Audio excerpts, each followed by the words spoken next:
Welcome back to my stream, my first stream this week. Right off the bat, I have something new to show. First of all, I changed some stuff in my scenes, or overall in my stream. First one is going to be a transition. Look at that, nice. As you can also see if you're at least on YouTube, or no, anyway, you can see it on every platform I am, which means also on Twitch, that I branded my stuff with a logo and colors and all that. And also I have something else to show you, which is, hi, this is me. I bought a webcam. I think that's just more personal, and also, I don't know, just more engaging for the viewer. And also just, I don't know, it's just more, I thought about getting one anyway, so it wasn't really like a hard choice for me. So today, at first, of course, we're gonna do our quick 30 minutes quick sketch, and then we're gonna do something new today. I wanted to make a tutorial for YouTube, and I did one like on the weekend, but I didn't really like how it turned out, or at least as far as I got so far. Which means we're gonna do it live. I want to do it like in a whole session, not like the first time I did it. It was more like a like I did every line or just a few lines, and then I cut them in, and then I did a few more lines, and that was kind of annoying because I would like have a different tone of voice, and then it would sound pretty robotic because I was paying attention so much on my articulation and all that. So I want to do that live, so I don't have the ability to do all that, and just get a more fluent tutorial in. And maybe if you're here right now, you can follow this tutorial as well, because it's supposed to be a tutorial that's more for beginners. I mean, of course, people that already have experience can also do it, but it was more meant for like people that have never used Blender. I'll show you what we're going to create today when we get there. First, of course, let's do the 30-minute quick sketch. I have something else I want to show you when we get there. Let's reduce the music just a little bit. Okay. Now, let's get our random number. I haven't really found a good way to show the random number generator, so I'm still gonna do it without showing you what I get. Let's generate. We get 16. I think that's a new one. I also tweaked my microphone just a little bit, my sound. I think it should sound pretty good now, or at least better than before. I think last time I had like huge bass in it, which sound kind of weird. And now I should sound clearer and shouldn't have that much bass. 16, okay, let's go in there. Of course, now you can't see my my folders and my windows and all that, because I focused the recording on Blender, but I don't think that's like a big thing you really want to see. Oh, wrong folder. Go to resources, and yeah, overall I just worked on my stream over the weekend. Also on Friday, just came up with all the designs and all that. Transitions, made all the transitions. A logo animation I can't really show you right now. Yeah, and that was basically my weekend. Let's see, 16.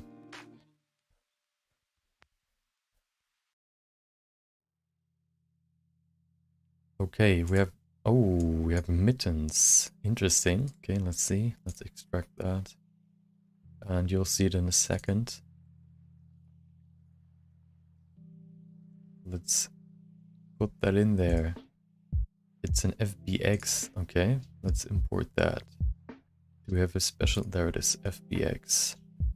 Yeah, my weekend was pretty full. I've worked, well, I tried to finish the tutorial on Sunday I worked from, or I recorded and try to cut everything down so it's good, like short tutorial. But I had had a few problems while recording because like I have a ultra wide monitor, which isn't really that like good of a view for the viewer itself, because most people have just a 1920 by 1080 monitor, and you would have like these huge black bars at the top and the bottom, which isn't really a good viewing experience. It might look cinematic, but yeah, I don't want it to look like that. So I cut my recording resolution down to 1920 by 1080. So I always have to make my Blender window smaller so everything fits into frame. And the problem with that was, while I was recording the first session at least, where I showed what I was doing, I cut off half of the window, which wasn't really good because I had to like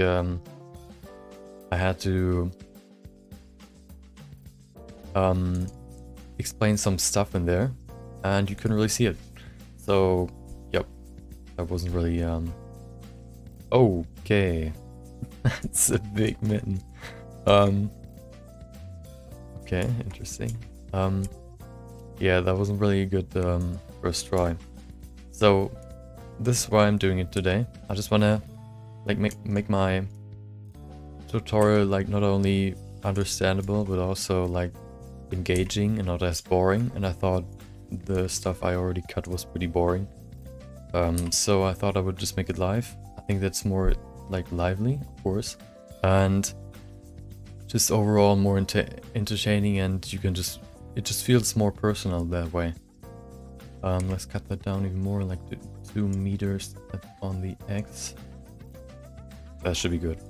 We don't need that light now. Let's see how that looks. Okay. Nice mittens. Okay.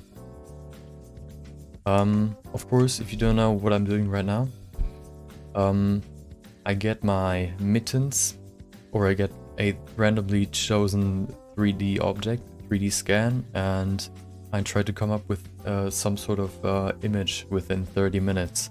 I give myself 30 minutes to create something, and then I give myself like 10 minutes more or so to finish it in terms of doing post-production and yeah, mainly just post-production and then rendering it, but rendering isn't really part of the process.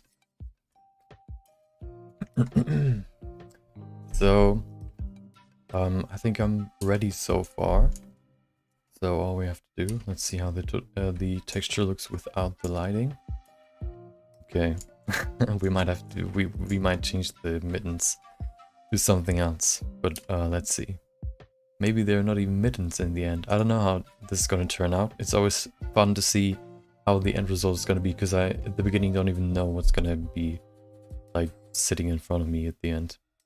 So let's introduce my new feature that I implemented by going and starting the timer and starting the quick sketch, which means we'll go in here and let's start the timer. 3, 2, 1, go. Okay, so let's go in here first and maybe let's make a new window or new frame, just so I can see the camera view, so I have 2 different views, so I can frame it better. I'm probably gonna change or maybe I'm not gonna, I think I'm gonna transform this mitten to something completely different, which means I'm gonna, or should I, let's see, let's rotate that first and see what we can come up with. Maybe like that. Give it some Oh, I have an idea. Now let's see if that works actually. Um, that'll be interesting if that works. Okay, like that, and then we go in here. We give it some more. We give it less focal length to give it some more distortion on the edges and make it like look less. I mean, more dramatic. Zoom in more, like that, and maybe some tilting, like that, just to make it a little bit more dynamic. Push it to the side. This like quick sketch way is a good way, or this quick sketch like quick sketching in general is a good way of starting to get your creative juices flowing. Really engages your brain, and you have to really think fast, and you have to like stretch all your creative muscles, and not only that, but also your like your imaginary, like you have to imagine really quick what you want to do, and also you have to execute it real quick, which is really like a good starter of the, if you want to start a new session or something. Let's disconnect this texture, we don't need it. What we need first is a light. I'm gonna work with a sunlight today, not this one. Let's switch to sun, and let's change the rotation maybe to something more like that. Okay, now okay, let's actually see if we can do this. Oh wait,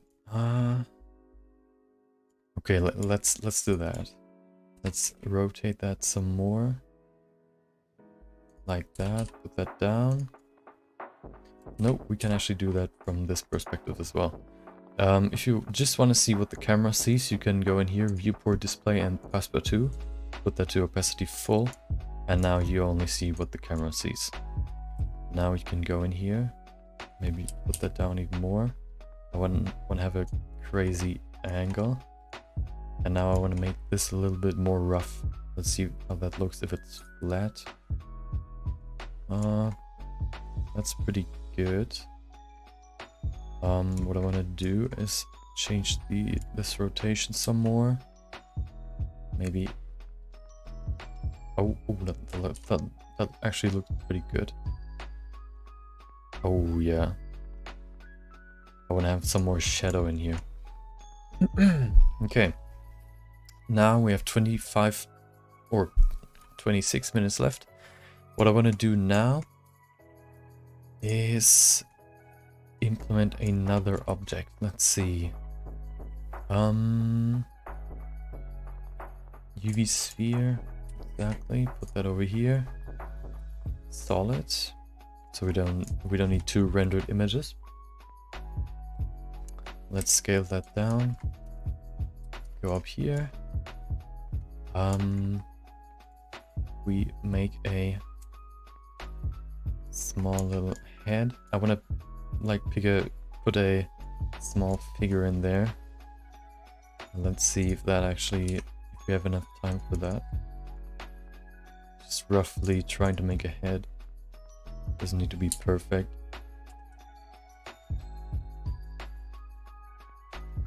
Like that, that's the head. Maybe pull that down. Change the proportional editing. Like that, that's the face, perfect. Now we make the body. Go in here, make another circle, UV sphere. Let's go in here, cursor to selected so the object spawns in on the head. We don't have to pull it over so far. Put that down here, make that just a little bit bigger. Pull that, stretch that on the Z-axis. We just want to make a torso. Nice. Now we're gonna add a cylinder. Make that smaller just for the neck. Pull that down here. Make that just a little bit smaller. Pull that back. As you can see, it's really hectic, but it's also like really engaging, and you're really like, if you want to finish this, you really have to try, if you really want to make like a nice looking image. And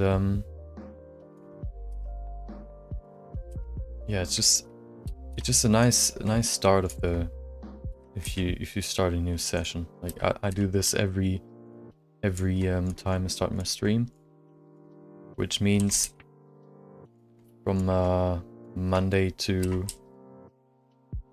either Wednesday or Tuesday I do this, and it's really like a nice way of just starting off and really getting your creativity and your imagination going.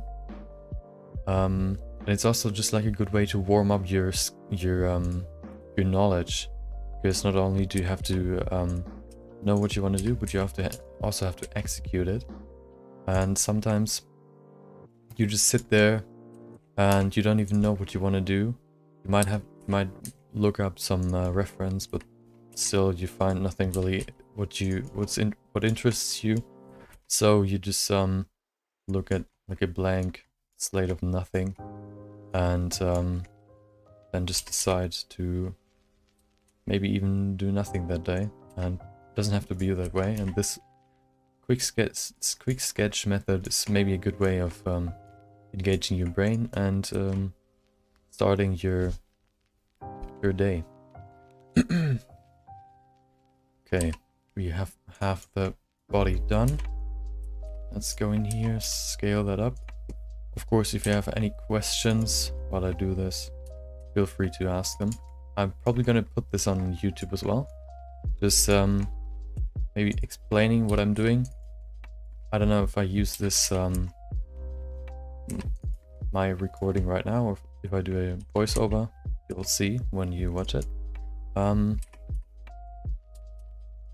But I want to just I just want to tell this like way how I start my sessions. I think it's really, just recently started it. There's a Sculptember every September that I've participated in for the last 2 years, which is basically you have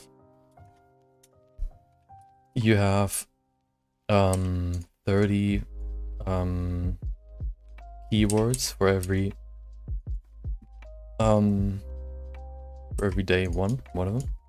So on Monday you have something like for example sharp or funny or something, and then you have to come up with something and create an image every day, and that's for the whole September. Sometimes it's really stressful. Sometimes like at the middle of the month or so, you don't want to do it anymore. Maybe if it's like an annoying word or something, and you can't really come up with anything. But it's really good way of first just change up what you're doing every day, even if it's what you really like doing. It's nice to change up your way of doing once in a while. And it's also let's see, actually I could just, okay, let's keep that here. Maybe I'll use it again. It's just a nice change of pace. If you always worked on like big projects and it takes you quite a while to finish a project, it's nice to just have a project every day that you finish. That doesn't take that long, so you don't have to devote so much time to it. But you still have like a small little project that you can finish every day. Let's see, let's get the head in here. Yeah, that's gonna be pretty big. Let's make that smaller. Get that in here. Now the torso. I'm just roughly sketching that in right now. Doesn't have to be that crazy. Nice. The arm is pretty long. Put that in here. Get the nice little foot. Oh, that's big foot. Let's see. This is improvising right now. I don't know if that's gonna work. I said that before multiple times. The last few days I did it. It worked pretty good so far. Let's see if that one works. I could also just pull up like a person from a different project, but that would be pretty boring. Let's grab that, delete the faces, and we have a little boy. What we're gonna do now is give him some more cuts on different positions like the ankles. Is there... Okay, let's do that like that. One over there. On the knee. On the knees, rather. Yeah, so my whole concept for this channel is basically just showing, first of all, what my projects are and how I go about doing them. But also, I want to learn, or I just want to talk about what I like about the 3D and art and all that, like art overall. I really like talking with people about not only stuff that interests them overall, but especially like talking about art or creativity and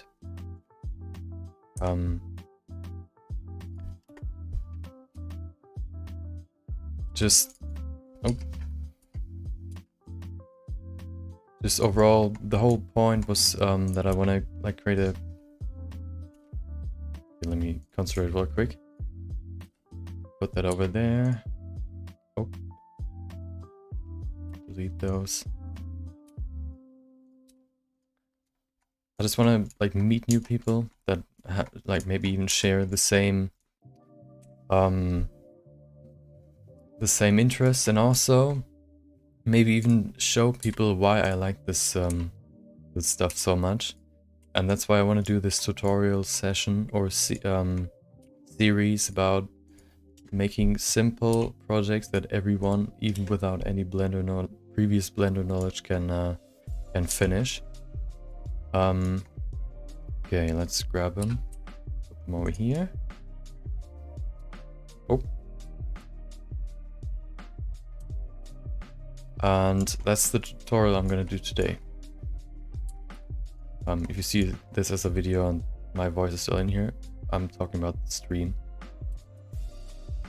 I want to do a live tutorial because the last time I did it, it was kind of stiff and not as lively as I would want it to be. So I'm gonna do it live on stream. Okay, let's pull his hand up here. This looks kind of weird, but let's see how that looks in the end. Looks like kind of like a South Park character. The Canadians, I think there are just these 2D people. I mean, they're all 2D, but let's see. Can we turn that? Okay.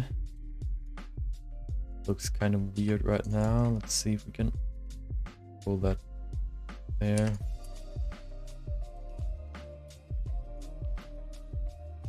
Like that. Pull that even higher.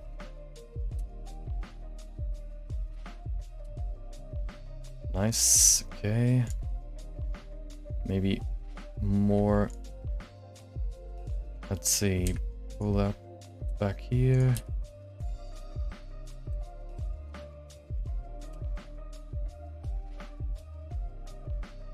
Okay. That looks pretty good. Now let's pull this back. make this more of an arch. Like that. Let's rotate these legs as well. We have 40 minutes left. Okay. Select these edges. Just a little bit of rotation. Oh. Put that over there. I need the cursor for the rotation as an anchor point. Nice. Now we use this. Make the other leg. Looks kind of weird right now, just like this paper boy of a 2D plane. But I mean, I can't tell you if it's gonna look good in the end. So let's hope. Okay. Maybe cursor right there. I want to give it some more of that arch. Rotate that. Like that. Okay. Now we grab the hand. Maybe pull it up. Oh. Put it back to median point. And pull the arm back.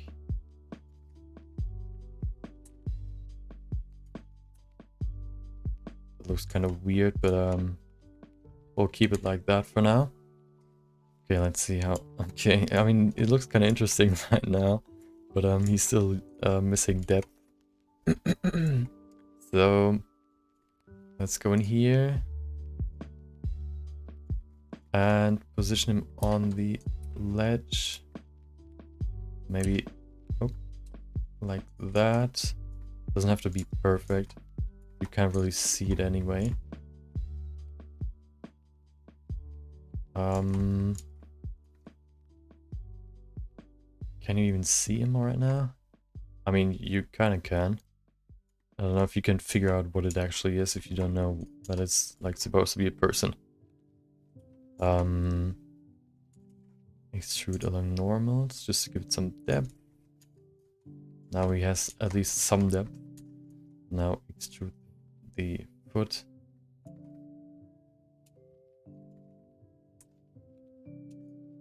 Extrude that. Rotate that. Nice. This one as well. Oh, those are some wide foot. He's kind of like a duck. Let's reduce that. Pull that closer. Okay. This one over here. Pull that closer. Make that smaller. Okay. Looks better. Let's make the head a little bit more round. Go in here. Extrude that first. Pull that back. Okay.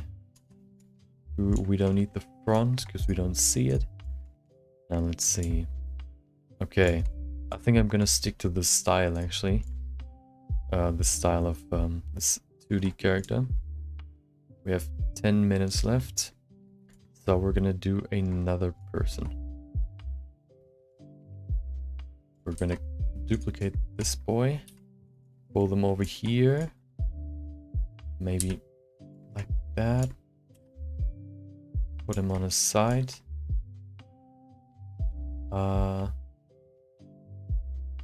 Okay. Let's see. Can we use what do we have right now, or do I have to change him? Let's grab the foot first. The bottom as well. Nice. We go in here and just move that over here. Okay. Like that. Maybe move his knee up so it's not like as bent. Or as straight. Okay, let's move his arms. Maybe pull that over here some more.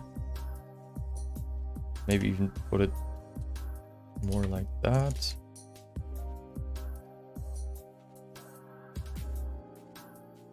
Now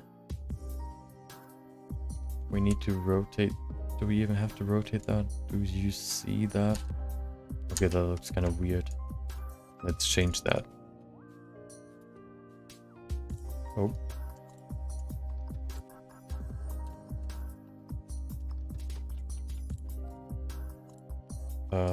Nope, this one's not the right one.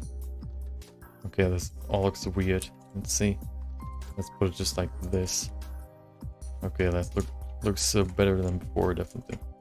Now we need to go in here and make him actually have a more 3D face. Okay, that should be good. His foot is still in the mountain.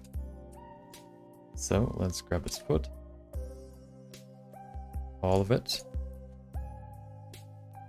Put it upwards, maybe like that. Take his knee. Like that.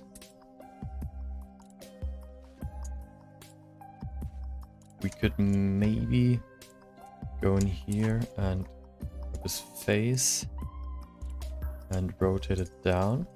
Oh, that was too much.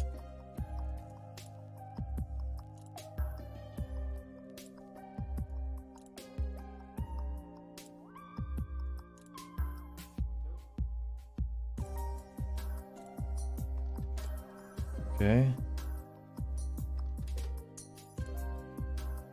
Let's see. Okay, let's pull him a bit closer so it's more dramatic. Oh, we can't really see the other guy now. We can maybe put him more to the right side. Oh, he's inside the rock now. Or the mitten as it was before. Okay. Nope, not this direction. Let's just go in here, rotate it that way. Okay. We have 6 minutes left. I think we need to get to the actual coloring, which means we'll go in here. Let's change the world first. Go to background. We can move that over. We don't need that. What we actually need is a texture, sky texture. Put that in there. Let's see that in the top viewport because I want to see the sky myself. Okay, I want to have like a more reddish color. Sun size doesn't really matter. Sun elevation. Does it change anything? Oh. Oh, that looks cool. But it's not really red.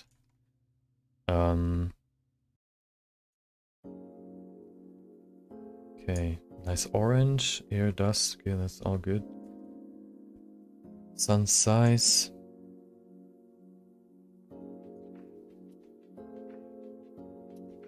Well, I want to change the color.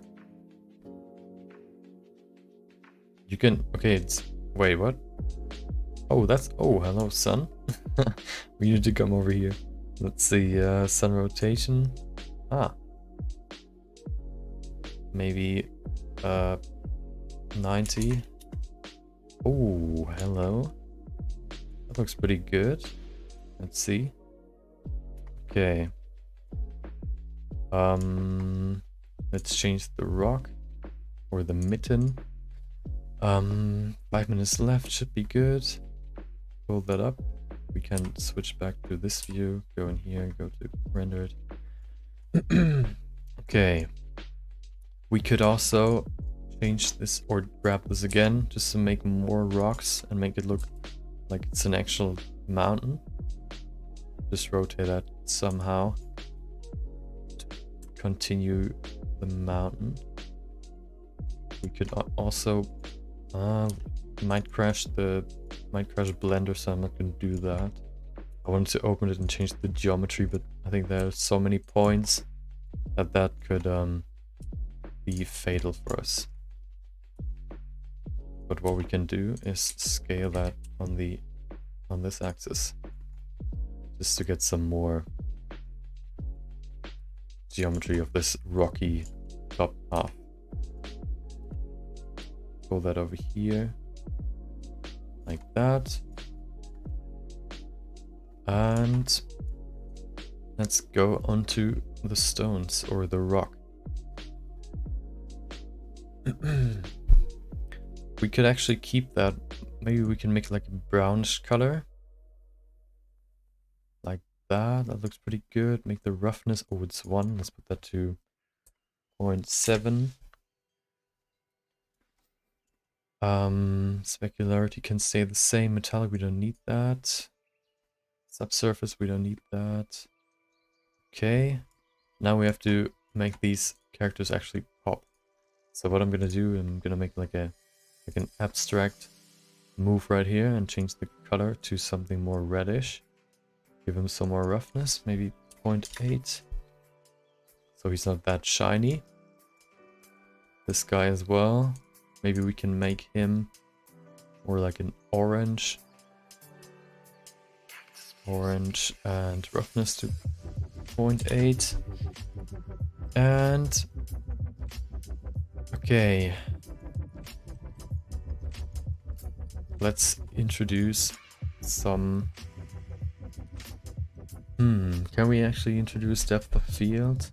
Because it's they're so far apart that this one in the front might actually be fully out of focus. So I don't think we can use that. But what we can do is just add just a few small cubes, I guess. Why not? Or actually, let's use a UV spheres, make that smaller. Go in here, select the vertices. Just a few, like these ones. Or actually, let's select them, select random. Go in here, come on, can you select less? I don't think so. Let's just use random and then scale that just to make it like a rocky structure. Maybe go in here, grab these, pull them over there, just to like get rid of this spherical structure. Okay. Okay. I just want some small rocks that could like fall off because he's grabbing onto the ledge. Like that. Rotate that. Make it smaller. Make it even scale that on a certain axis. One more. Like that. Okay, and then some more down here where he is.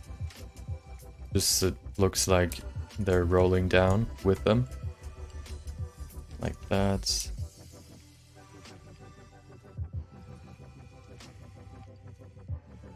Okay. This guy's kind of not really... You can't really see him. Okay, I have 38 seconds left. Let's change him really quick. Let's just give him the same color he had. The other guy. Maybe we can change the... Oh, we can change the color management maybe to something more medium high contrast. Oh, that at least makes them pop. You can't really see the stones, but whatever. We could maybe like it. Okay, 3 seconds left. That's gonna be it. Okay, let's remove this timer, and now that's done. I mean, it was an idea. It wasn't really like a good idea, maybe, but that's just the nature of this quick sketch process. But what we can do now, we can switch to the compositor and just give it some more of that post-processing magic, which means we'll save first, of course. Save that in a new folder. Once I've saved that, we're gonna go over to the post-processing or compositing. Quick sketch 4, 5, 6, 7. Save that. Now we're gonna render it first. Let's see if all the settings are correct. Make that a little bit smaller so it renders faster. Render, we don't need that. All we need is the extra render passes and reduce the resolution to 50%. This one's gonna be a test render, not the actual finished render, because we're gonna work with this image first and use this as our reference to see what the changes actually do that we do in here in this compositor. Let's switch to the nope, not compositor, image viewer. Switch to render result, and there's the image. Now we can see what the changes actually do. Now we can go in here, and the first thing I'm gonna do, because there's all this noise in here, we can use the denoise filter, put the image in here, and if we connect that to the output image, to the composite node, you can see it's gonna denoise the image. To make it just a little bit better, we can use the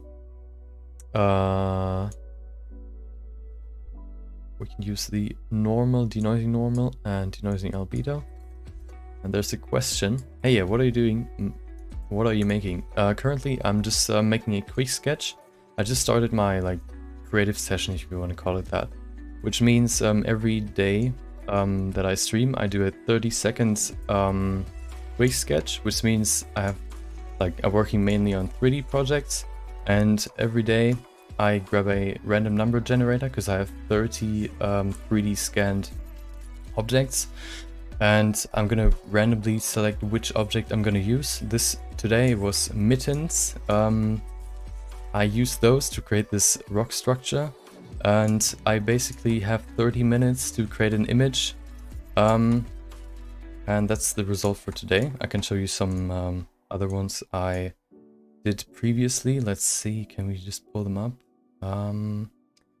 It's basically just to start off the day and get my, if you want to say so, creative juices flowing. And then after that, I'm going to go to my actual project.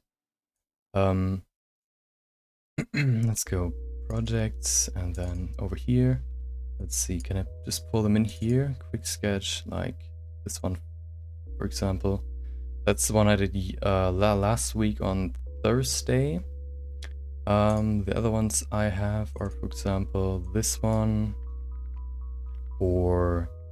and those are all like, the guitar is a 3D scan, and also this one's pretty funny. This one was a tree trunk photo scan, this one in the middle that I use as a cell. And yeah, I just basically do that as a 30-second exercise to start off the day. Just to make it interesting right off the bat, and also give me a way to warm up and actually, yeah, as I said, start off correct.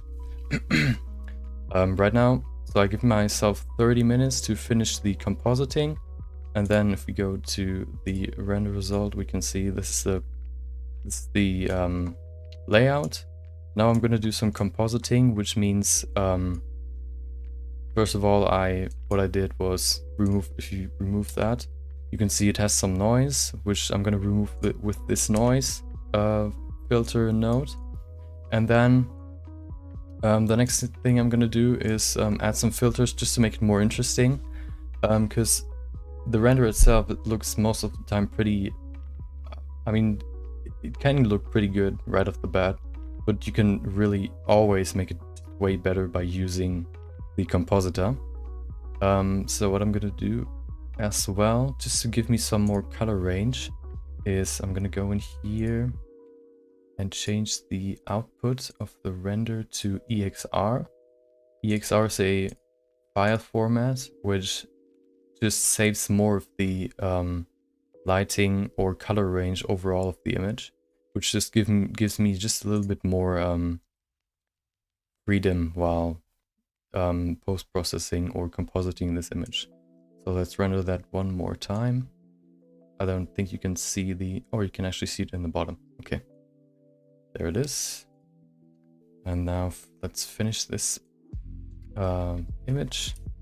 Let's go in here. One of my favorite filters is the glare filter. I don't know if it's gonna work with this one. What this basically does is if you have lights in your scene, it's gonna give it some glare, which means like these streaks or just some glow around every... Oh, as you can see right there, looks kind of weird right now.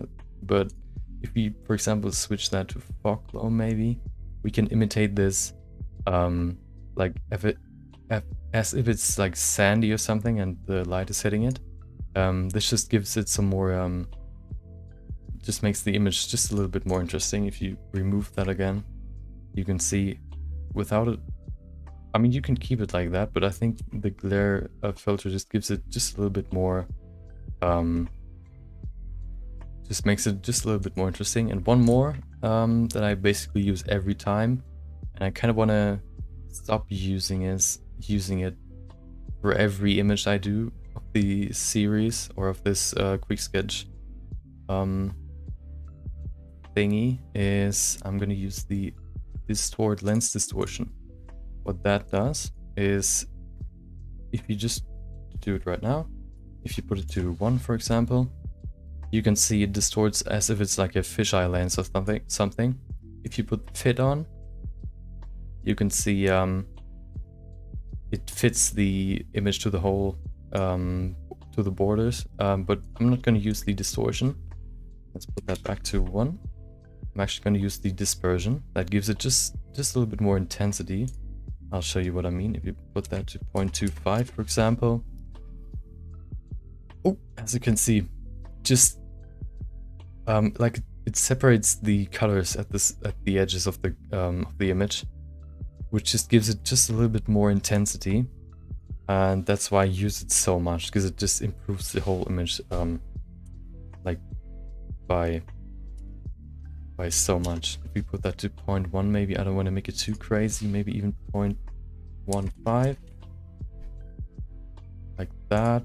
I think that looks pretty okay. It's not like a good image, that's why you can't really make a bad image look good or great. But I think that's all I'm gonna do for this one. Maybe I can bump up the saturation just a little bit more, just to make these stand out. Because right now the yellow and red kind of make them, I don't know, you can't really see them. I mean, you can see them, but I want to like make them more prominent. Let's see, saturation, put that to maybe 1.1. Okay, that's too much.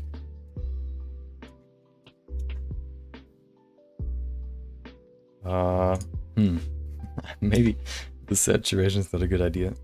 Maybe if you put that to 1.01. I mean, he loses some structure. Well, let's keep it to, let's just remove that.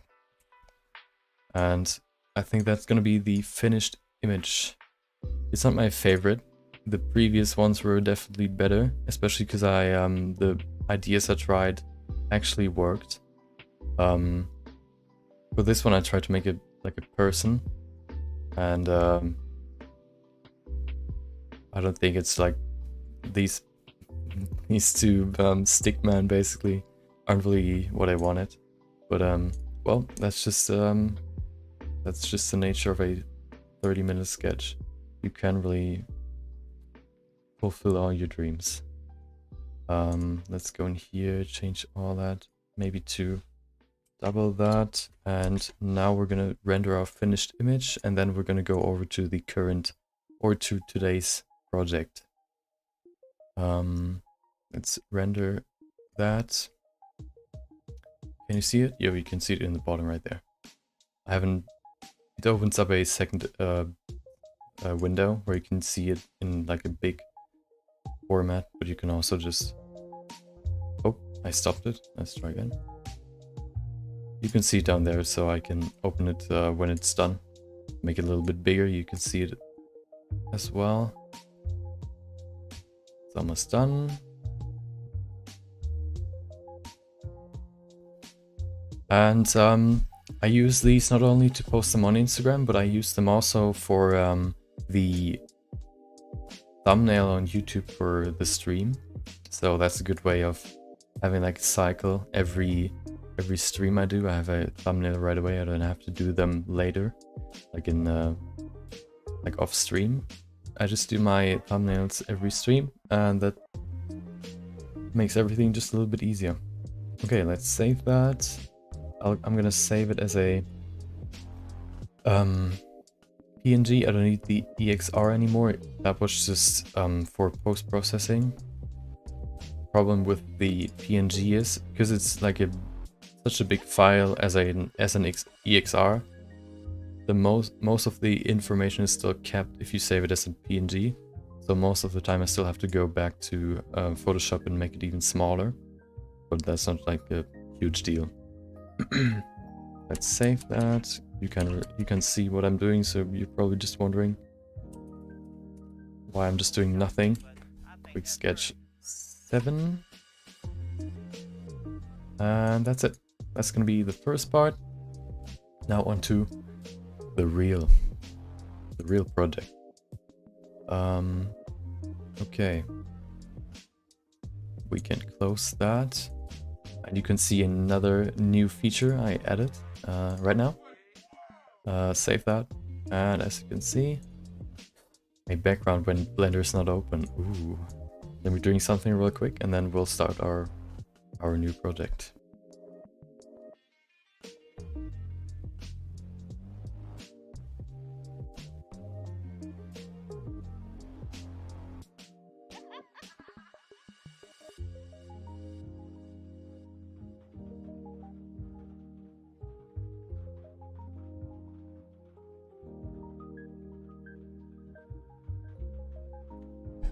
Okay.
Hello? Oh, okay, I can hear myself now. Let's see if that actually works. Test, test, test. Okay, nice. Go back to monitor off. And now we can start. Okay, let's hit record and we'll start the tutorial. I don't know if you just heard me. Hopefully. I guess not, which is not good. But you can hear me now. So you probably just heard me ramble without any sound. Well, stuff happens sometimes. Okay, let's start the tutorial. It's just to recap just real quick if you didn't hear it. It's gonna be a quick tutorial about how you make this scene right here in just like 1.5 hours maybe, if you've never used Blender before. It's gonna be a video, like a YouTube tutorial I'm gonna upload on YouTube, and I did that before, but I didn't really like how I spoke, and because it was like off stream, and I really focused on my articulation, which sounded pretty weird. So I want to do it live, just so I can't really focus on it that much, because I want to actually get through this tutorial or step-by-step process. So let's remove that and let's start this tutorial. Let's close some windows I don't need anymore. I don't need the counter, and that's also not something I need. Random number generator, remove that, and that's it. Okay, let's go. Let's start the recording and then we'll go. Okay. Welcome. You probably saw the title or the video. So what I'm going to do today, or what I'm going to show you today, or what you're actually going to do today, is you're gonna make this scene right here in the bottom left, without any prior knowledge with Blender. I mean, of course, if you've used Blender before, you can still do this tutorial and you're probably going to be fine. But this is going to be a step-by-step tutorial showing you how you can make this scene without ever using Blender before. Maybe you've used Blender before and you just saw some tutorial and it looked all kind of like super complicated and you had to memorize so many buttons and all that, so many hotkeys to actually do something. I'm going to show you just a quick tutorial, like maybe an hour or half an hour, 1.5 hour. Just showing you that you can actually create this scene, yeah, without ever using Blender, without you ever having used Blender before. So, of course, before you can actually start, you have to download Blender first, which means you go to the Blender website. You can just Google Blender. You should see as your first result, and you should see a blue download button right away. Just click on that. I think you have to click on the next download button as well, and then you can download it. The install process is pretty easy. You can just save it somewhere wherever you want, and then once you start it, let's make a new scene so I can show you what you'll see.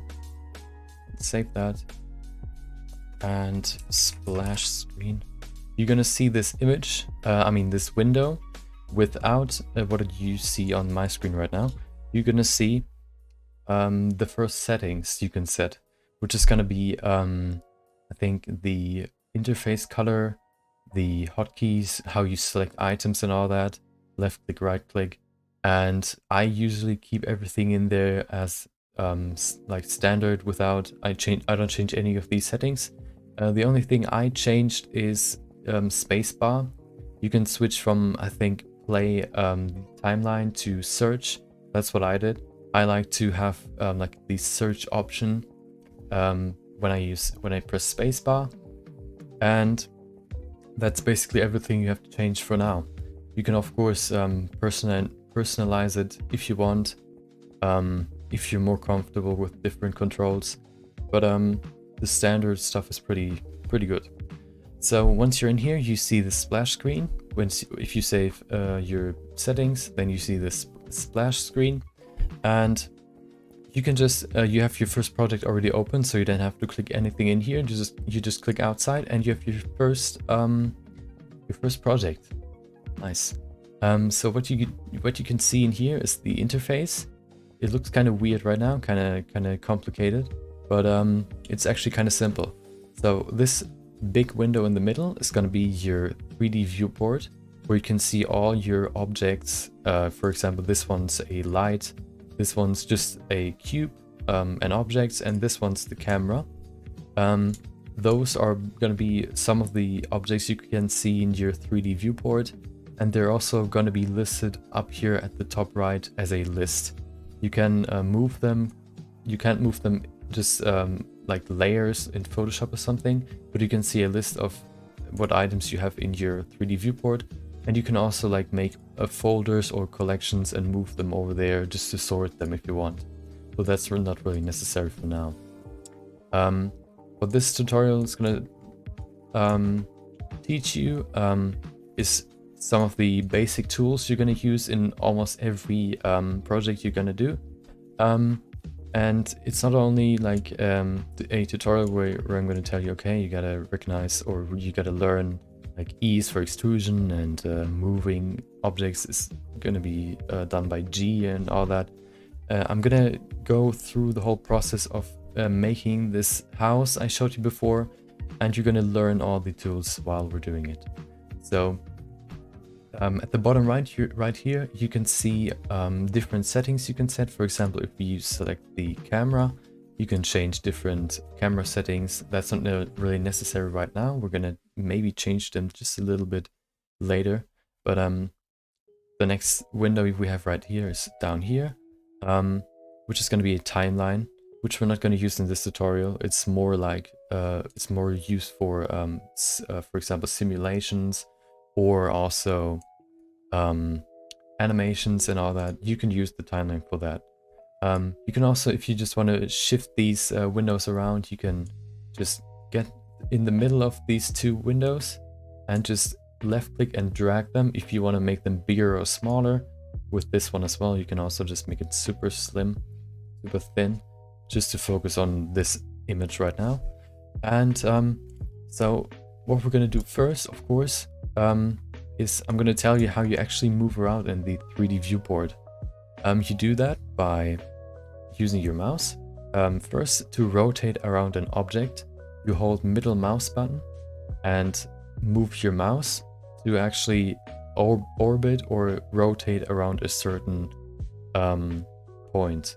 If I select this cube right there, I focus on it. I can tell you later how that's going to work, focusing on an object. But you should be focused by standard settings on this object. And then you just hold middle mouse button and you can move around this cube with your middle mouse button held and moving your mouse. If you don't have a mouse button, or like a scroll wheel, you could call it as well, you can go into File, Edit, and then Preferences. I can show you because on my recording doesn't pick up the new image. I'll put it up here.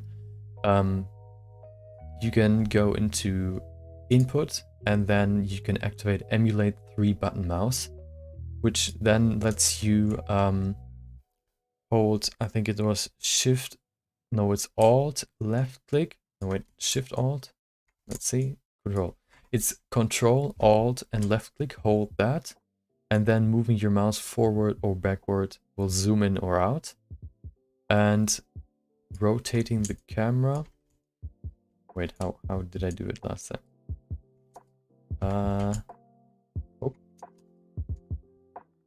I think with the Magic Mouse from Mac, you can just hold Shift and maybe Shift Control. It's something like that. You have to play around just a little bit to see which button combinations you have to press to rotate the camera with that one as well. Now, if you, for example, have this cube like over here and you can't really see it anymore, you can't really, you can rotate to see it again, but if you want to go actually to this cube and focus on that, you can hold Shift and middle mouse button to move your camera on a, to the left or to the right or up and down which means you can just hold left middle mouse button and shift and move over to this cube. So that's going to be your next navigation movement. And one more thing you have to know, which I showed you before, is zooming in is going to be just done by scrolling in with your mouse wheel, scroll wheel I mean. Or if you activated the emulate 3 button mouse, you can hold shift control and alt and then left click also and move your mouse forward and backward to zoom in. Now let's reset all that. You can reset just every step you did by pressing Ctrl Z. And let's actually start by creating the house itself. So we go in here, and this is the standard cube you have in every scene. It's just a cube, so we have to change it, obviously. So to change the geometry of this cube, we have to switch from object mode up here on our top left of the window. Object mode, we switch to edit mode. You can also do that by hitting tab, which lets you switch between object mode and edit mode, just hitting tab. And then you can see the appearance of the cube changed, which means every geometry, every object in the scene is going to be made up of these points. As you can see right here, the cube has points on every corner, and between these points are these edges, basically connections. You can see them better if you switch to this view. You can see this cube is made up first of all of points, which tell you where the edges are, the corners, and also you can see the connections between these points are edges, and the surface, if you switch back to solid view, the surface of 3 or more points. So you can basically just make this, for example. If you connect those, this one, for example, and this one, the surface basically between these edges is a face. That's going to be a little bit more important soon.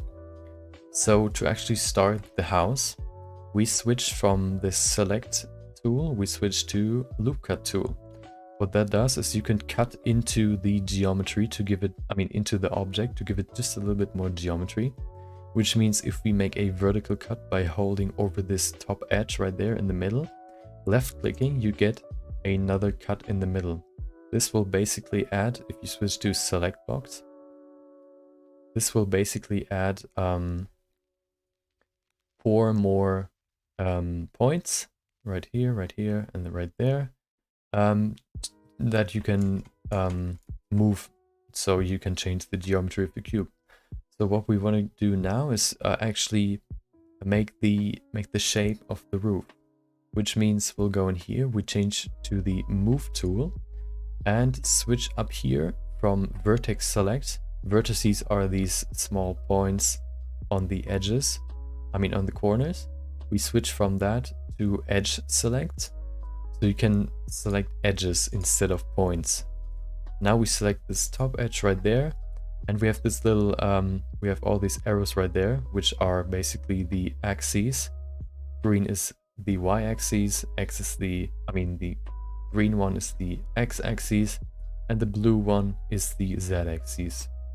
Also, if that's just a little bit too fast, or do you want to skip to a different part, you probably maybe want to do this tutorial in multiple sessions, I'm going to put timestamps in the description. And also that should make the timeline create multiple, what do you call them, chapters. So you select the top edge by switching to edge select.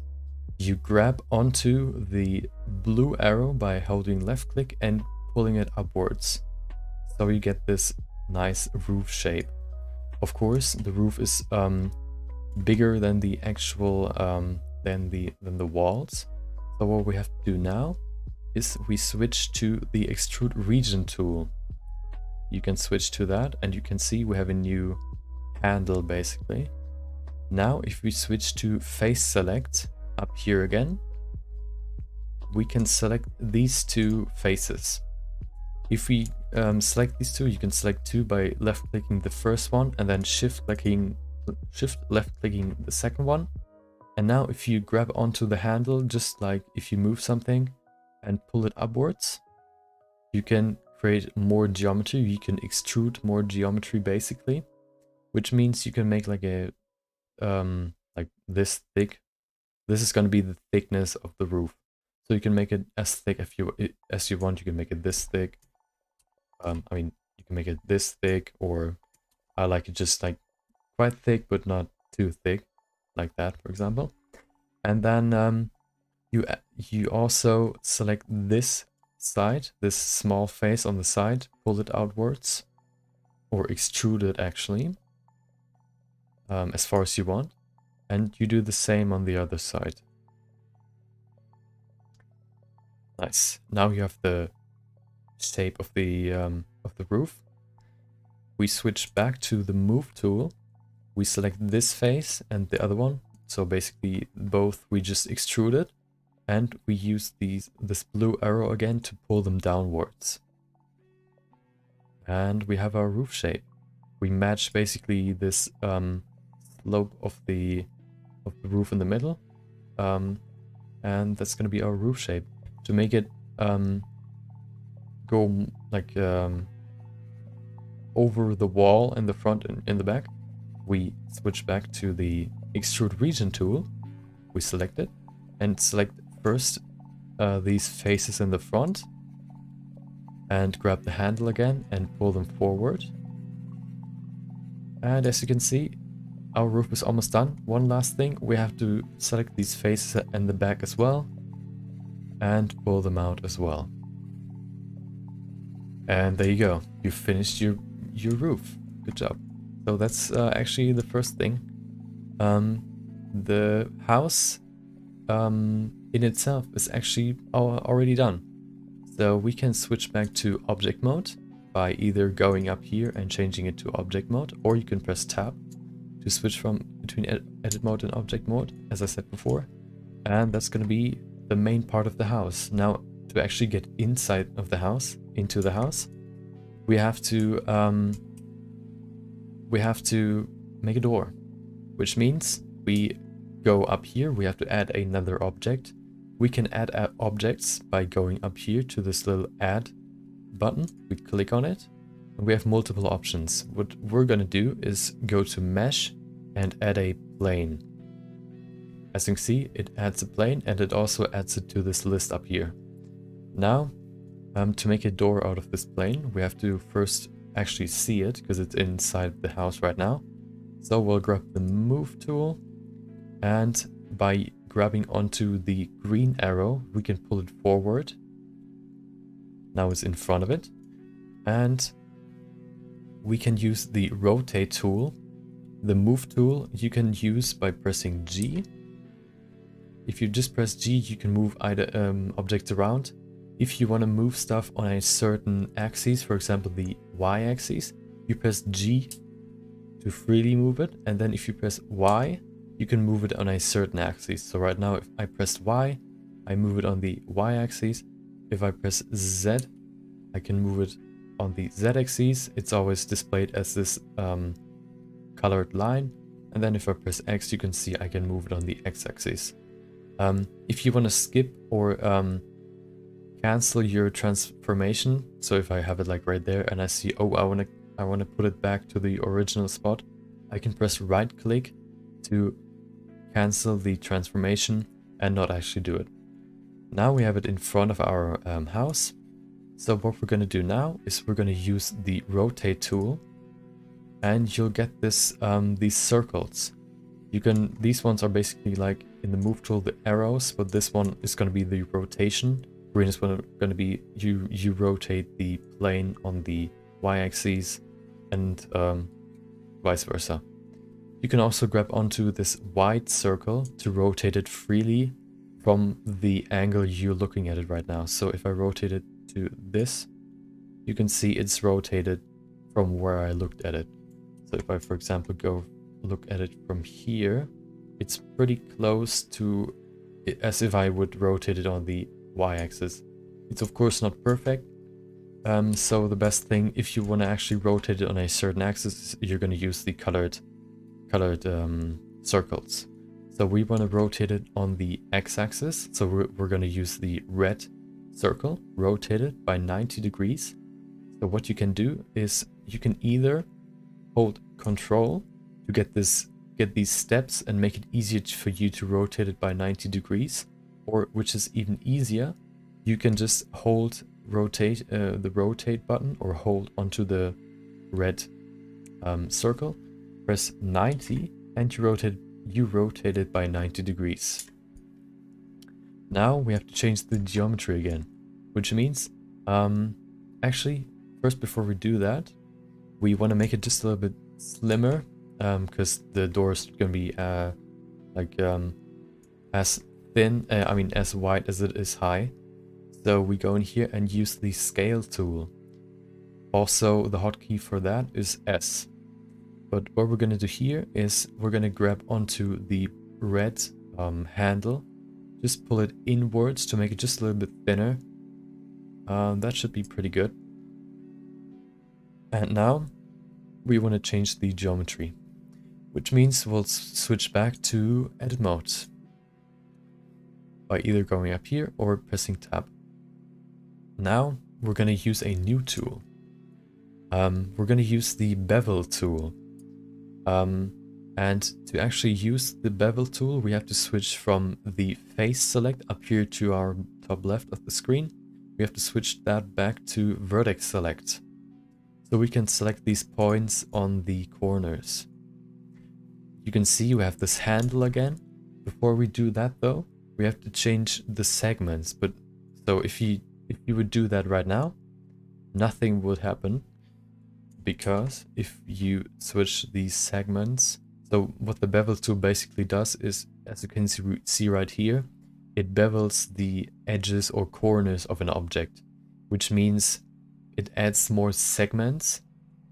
So if I would add, like, if I would put that to 2, you can see, oh, I also have to switch this one from edges to vertices to change or to bevel these vertices, these points, which means I'll go in here, select these vertices. If I have it on 2, which we're not going to keep, we can grab this handle and pull it forward, and it's gonna bevel the edges, the corners.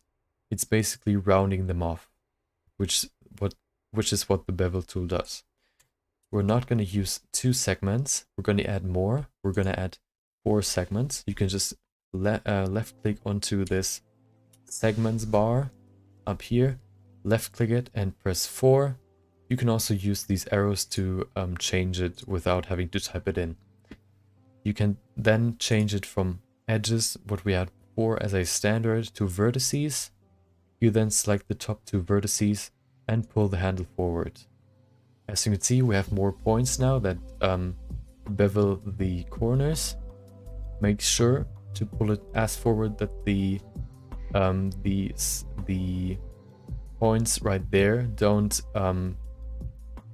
go further than, like, they shouldn't meet. You should leave like a small room between them, which is going to be important now actually, because if we then switch back to our face select and we use another new tool, these 3 tools right here are going to be your most important tools in changing the geometry of objects.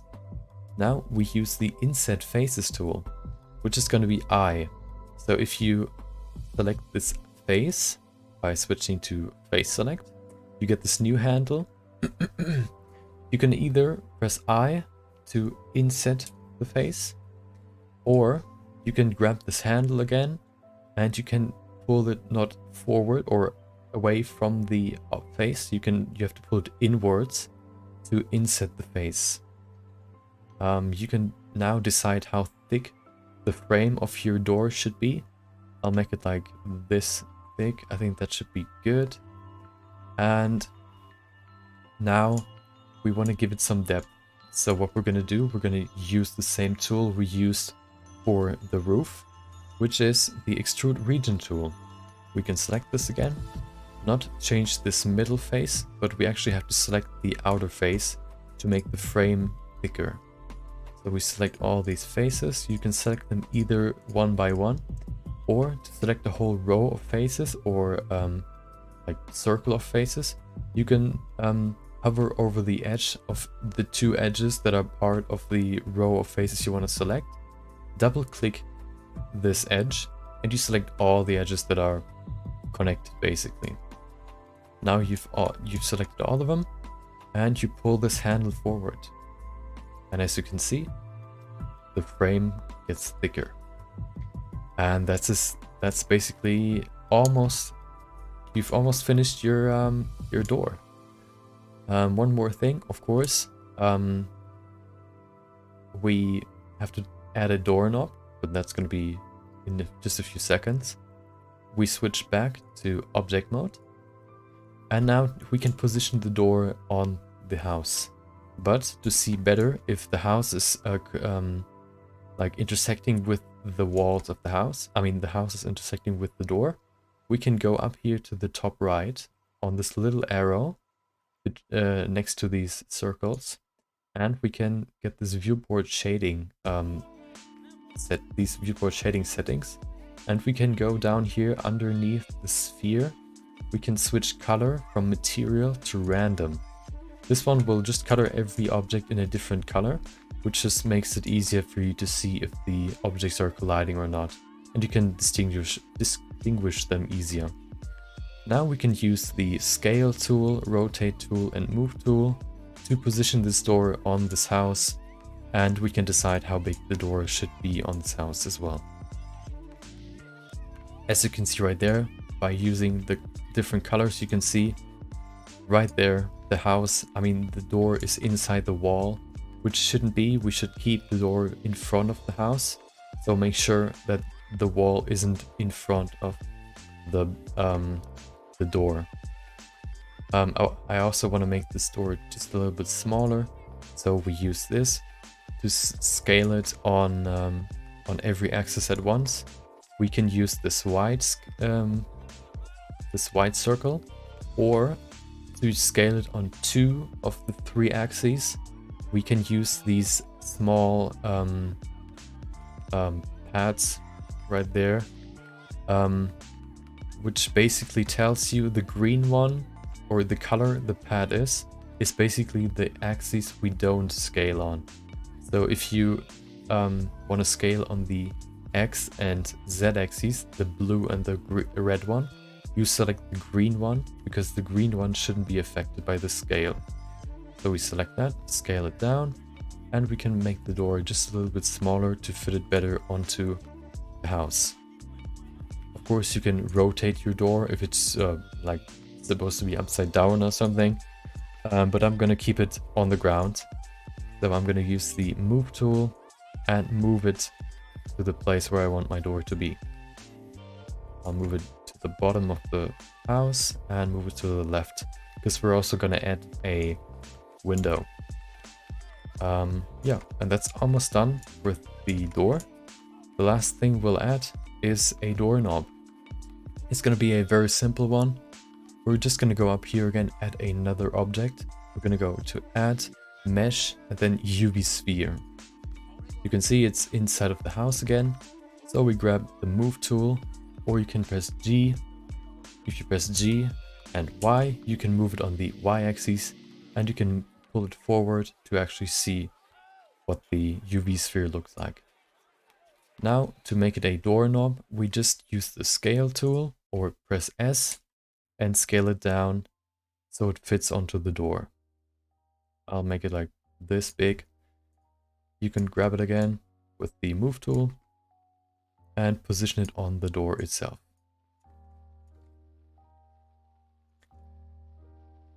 Right there. And that's gonna be the doorknob. And you finished most of the house. So one last thing we have to add is some windows. How we're gonna do this? Of course, it's pretty simple if you know how to do it.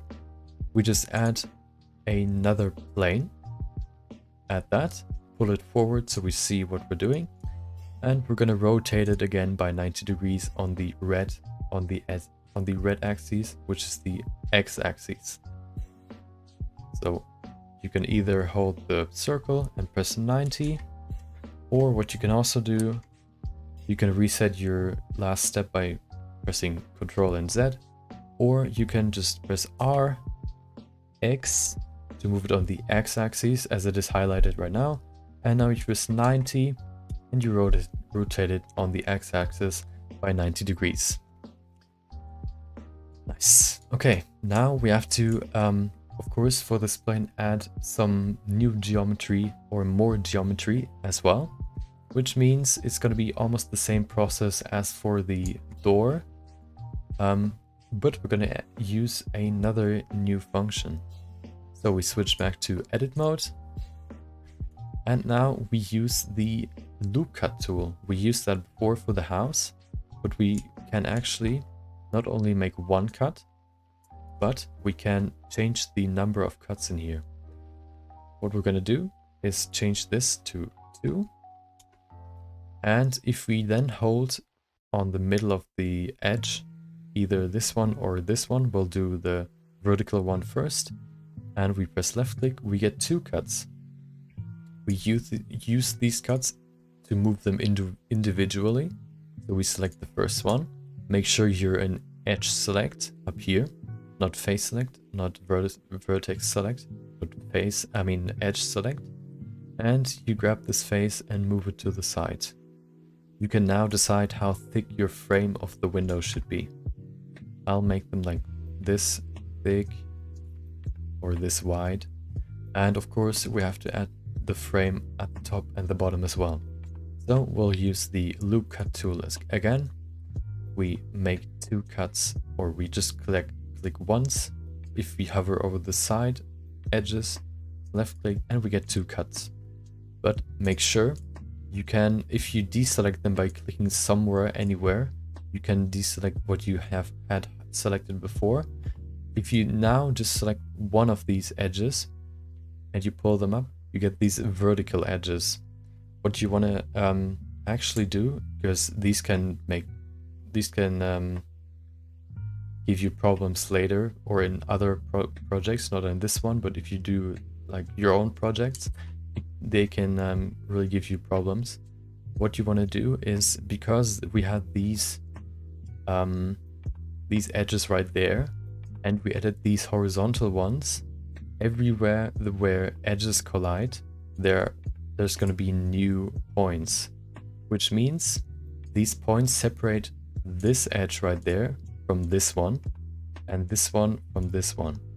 So these are all individual edges now, which means to move the whole horizontal edge, we select this one and either press shift and left click to select each individual one of them, or we can double click one of these edges, this one, or of course this one, to select the whole row of edges. You can do the same for vertical as well. This works for every edge row you can see. Or one more option how you can do it, you can select this one, hold shift and control, and select the last one in the row you want to select, and it's going to select the whole row. If you, for example, have some more cuts in here, I'm just going to quickly do that. That's not going to be part of the process. If you, for example, have like this middle edge cut into even more edges, and you have to select all of them, you can go in here, select this one, hold shift and control, and if you just want to select this one and not this one as well, you can hold shift and control and left click and select this whole row.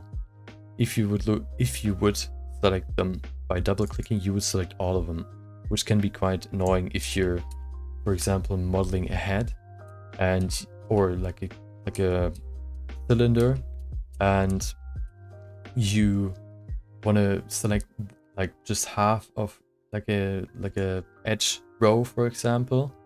You can use this to make it easier on yourself. So now you select just all of them and pull them upwards as well to get the frame thickness up there and down here. And now what I will also want to add is this middle X in the middle. That's part of the frame. You can keep it out, but it's going to be a nice exercise just to get you used to the tools, which means I'll go to the loop cut. We keep the number of cuts and we make two vertical and two horizontal lines. Now we, if you want, these faces right there, these four faces are going to be your windows. So to change their size, you can of course change the edges on the outside, or you can pull these edges right here a little bit more in the middle. So we'll do that. We'll put them more in the middle of the face, of the plane. This green point right there is your pivot point, which not only serves as your anchor point for rotations and all that, but also shows you where the middle of the object is. We can grab these horizontal lines as well, push them in the middle just to make the frame in the middle thinner, and you have your window shape.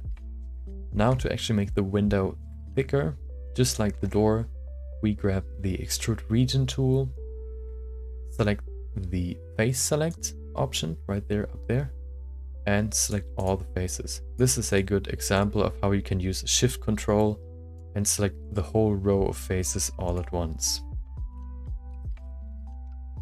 You can even go in here. If you would now press shift control and select this one, it would select all the faces that are part of the diagonal line to the face you just clicked on. So if I would click on this face, it would select this one, this one, this one, this one, and this one, and this one, as I show you now. But of course we don't want that. So we select this one, the face in the middle, hold shift and control, and we can select this row, this horizontal row. Now we select these two as well. Use the extrude region tool by either pressing E to extrude it forward, or if you don't want to do that, you can grab onto the handle and pull it forward as well.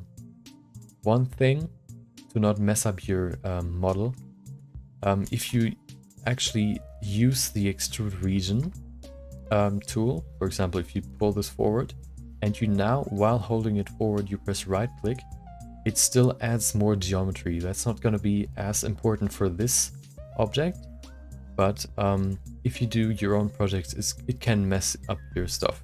So now if you just move that forward, as you can see, it still adds more faces, which is not what you want if you cancel it by right clicking. So we have to press Ctrl Z to remove the extrusion. But we've added our thickness already, so we can we finished the model of the window. We can just move back to object mode and position that on the house as well. So let's do that real quick. Scale that down on the X and Z axis to make it smaller. Oh, mine is pretty thick actually, but well, that's just how it's gonna be. I could change it, of course, but I'll keep it like that. Doesn't have to be perfectly like I showed you the image before the project. We'll put that up here. Actually, okay, let's change it, make it just a little bit thinner. Go back to edit mode. The faces are still selected. We just pull that back just a little bit, and that's gonna be better. So now we have the door and the window.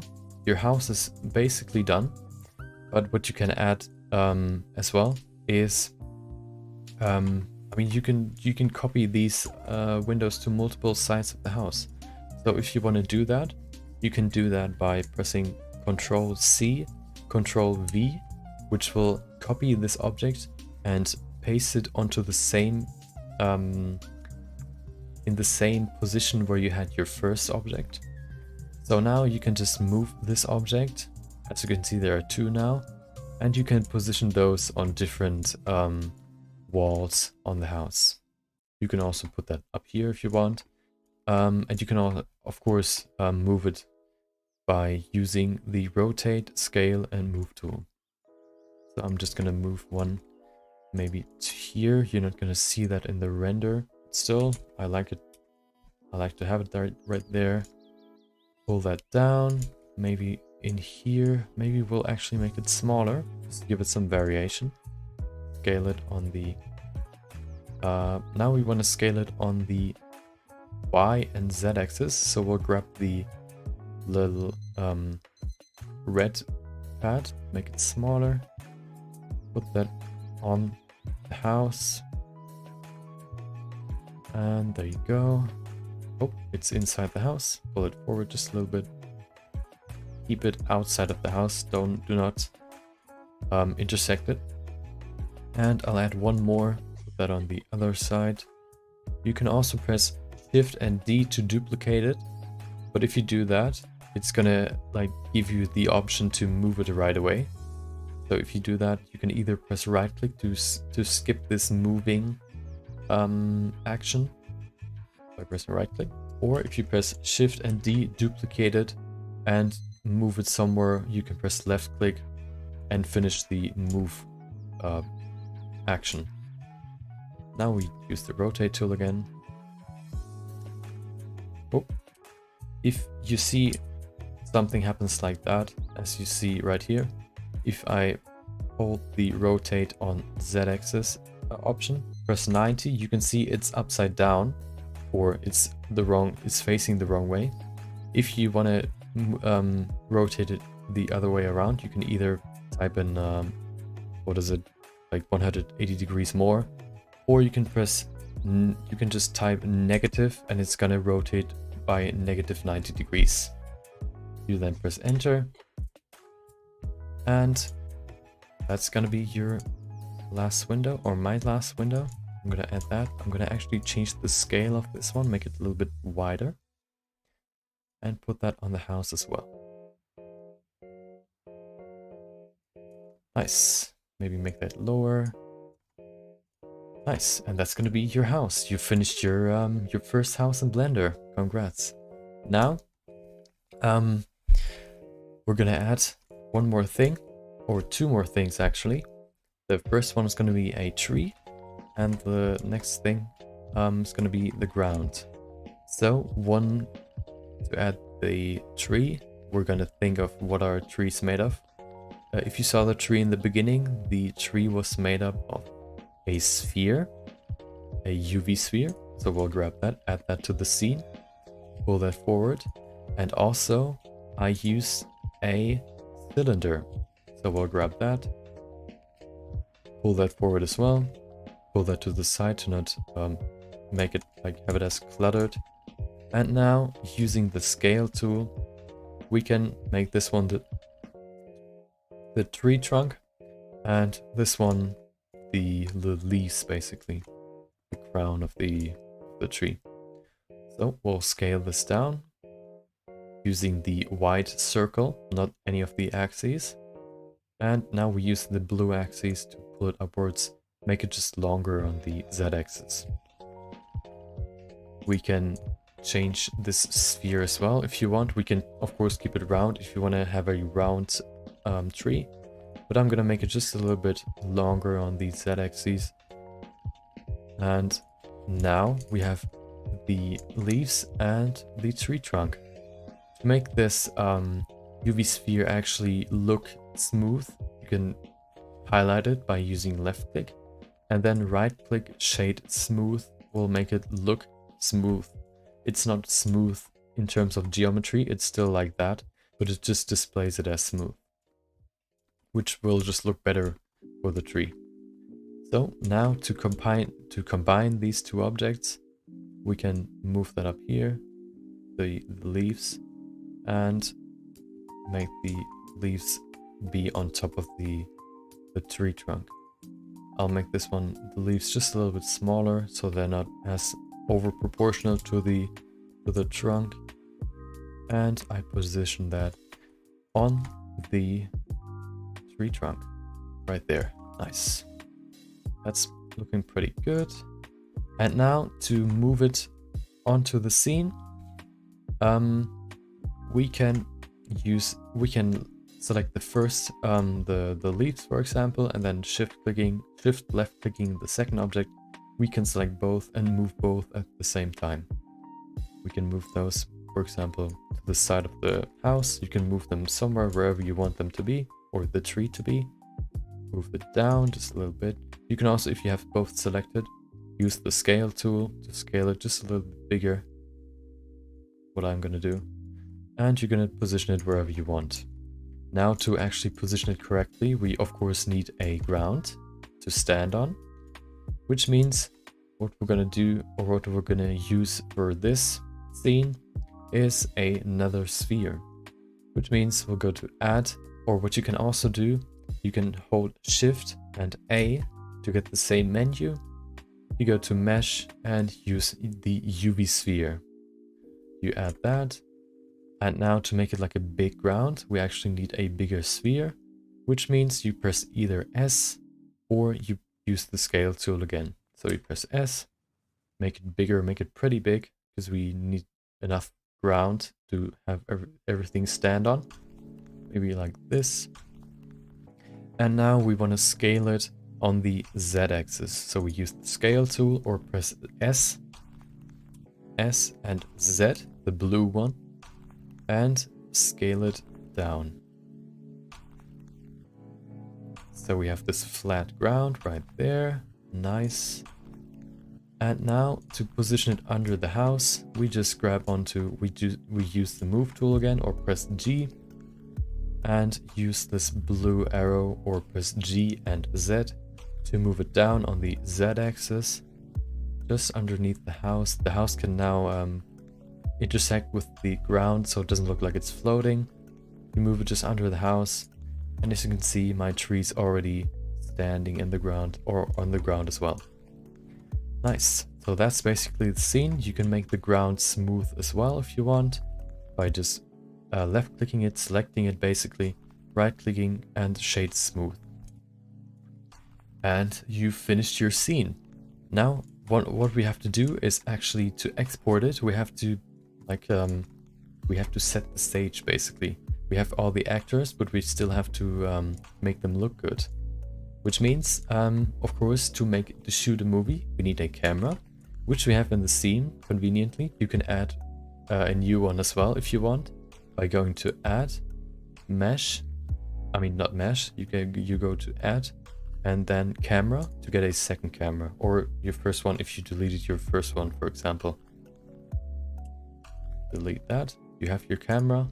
If you've accidentally deleted any objects, you can either, of course, if you've realized it soon enough, you can press Ctrl Z to get them back. Or if you've deleted them and you realized it too late, you can I just showed you how you add a new camera. If you want to delete a camera, for example, if you've had two of them and you only need one, or you added like more spheres than you need, you can select the object you want to delete. For example, like this ground. Press X. It's going to ask you, okay, do you really want to delete this object? You say delete. If you don't want to press X, you can also select this object, go to object, go down here to delete, and it's going to do the same without asking you actually if you want to delete the object.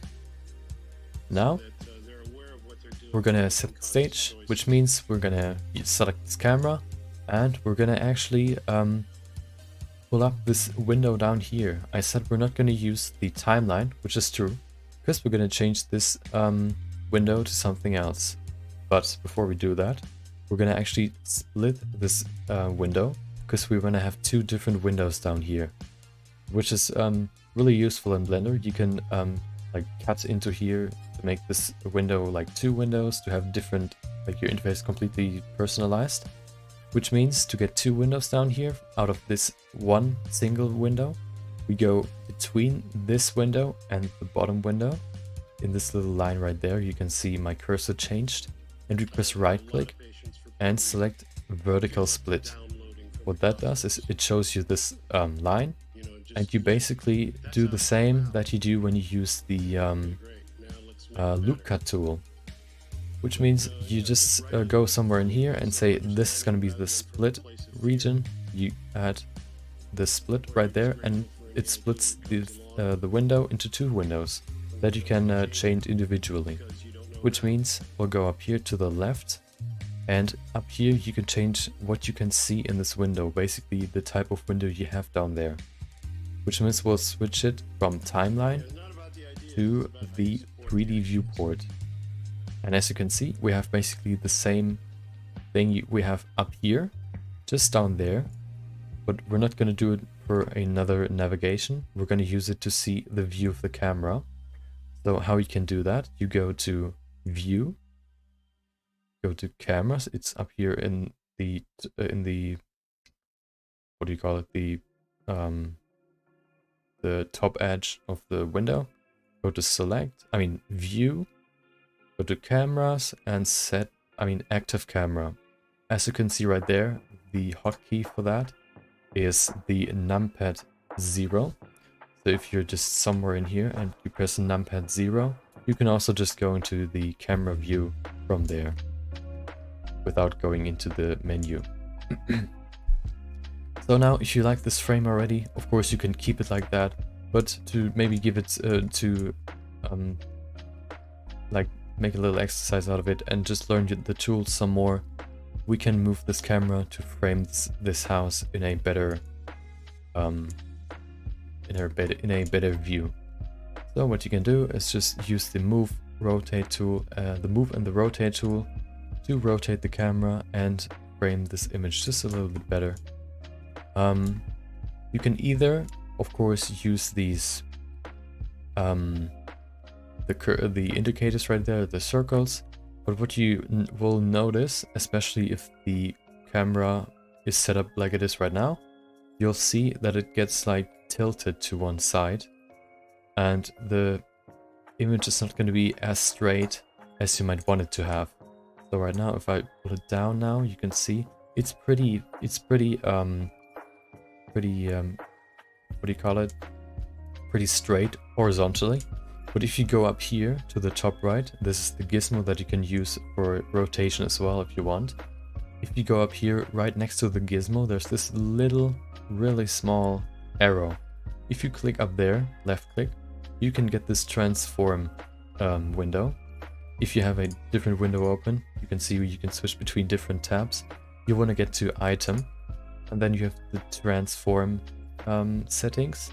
You can see the rotation of the camera is just negative 0.072 on the y-axis, which is why it looks like just a little bit tilted. Which means if we left click that right there and we press, we type in 0, it's not tilted anymore, and you can fine tune your camera that way. Of course, you can do that with every object in the scene. Now, if you're satisfied with your view, I'm gonna change mine just a little bit, just to give some more into the frame. You can change the z-axis, the rotation in these settings as well, if that's easier for you. You can use these settings to move it around as well. I'll keep it like that. That looks pretty good. Maybe move it just back a little bit like that. That looks pretty good. Now, just to keep our progress, of course, safe, so nothing is crashing or something, we're gonna save it, which means we'll go to save, file, up here to the top left, and press save, save as, because we were saving it the first time. We've not saved it before. We're gonna save that, and you just save it somewhere wherever you want. Save that. You'll probably not see my window where I'm typing my my file name. You save that wherever you want, and of course, come on, save that. Nice. And as you can see, you finished. You saved your project, and I just saw I got rated with a party of 67. Welcome. Thank you, Dynasty, if I called you correctly. I'm sorry if my articulation is wrong or my spelling. Really thank you. I thank you very much. So what I'm doing right now, I'm doing a tutorial for complete beginners to Blender, which means if you've never used Blender before, I'm doing a tutorial right now, a step-by-step tutorial of how you can create this scene without ever having used Blender before. So if you're interested in that and you want to see the beginning of that, you can go to my YouTube channel. I don't want to plug too much, but if you want to see how you can create the scene without ever having used Blender before, you can check that out. So what I'm going to do now, we've set up the scene, and what we have to do now is we have to give all these objects actual colors. This viewport is colored, but that's just a random color just to see better which objects you have in the scene. Which means you can switch back to the viewport shading up here. And as you can see, this is the rendered view. But we're not going to use this render engine, which is going to be a less physical and realistic engine. We're going to switch that. We can do that in this window to the right. We have the render settings in this camera icon. If we click up here there, we have the render engine. We can switch that from Eevee to cycles. Now, as you can see, we have just a more realistic version of the same scene. And now, first we're going to light up the scene.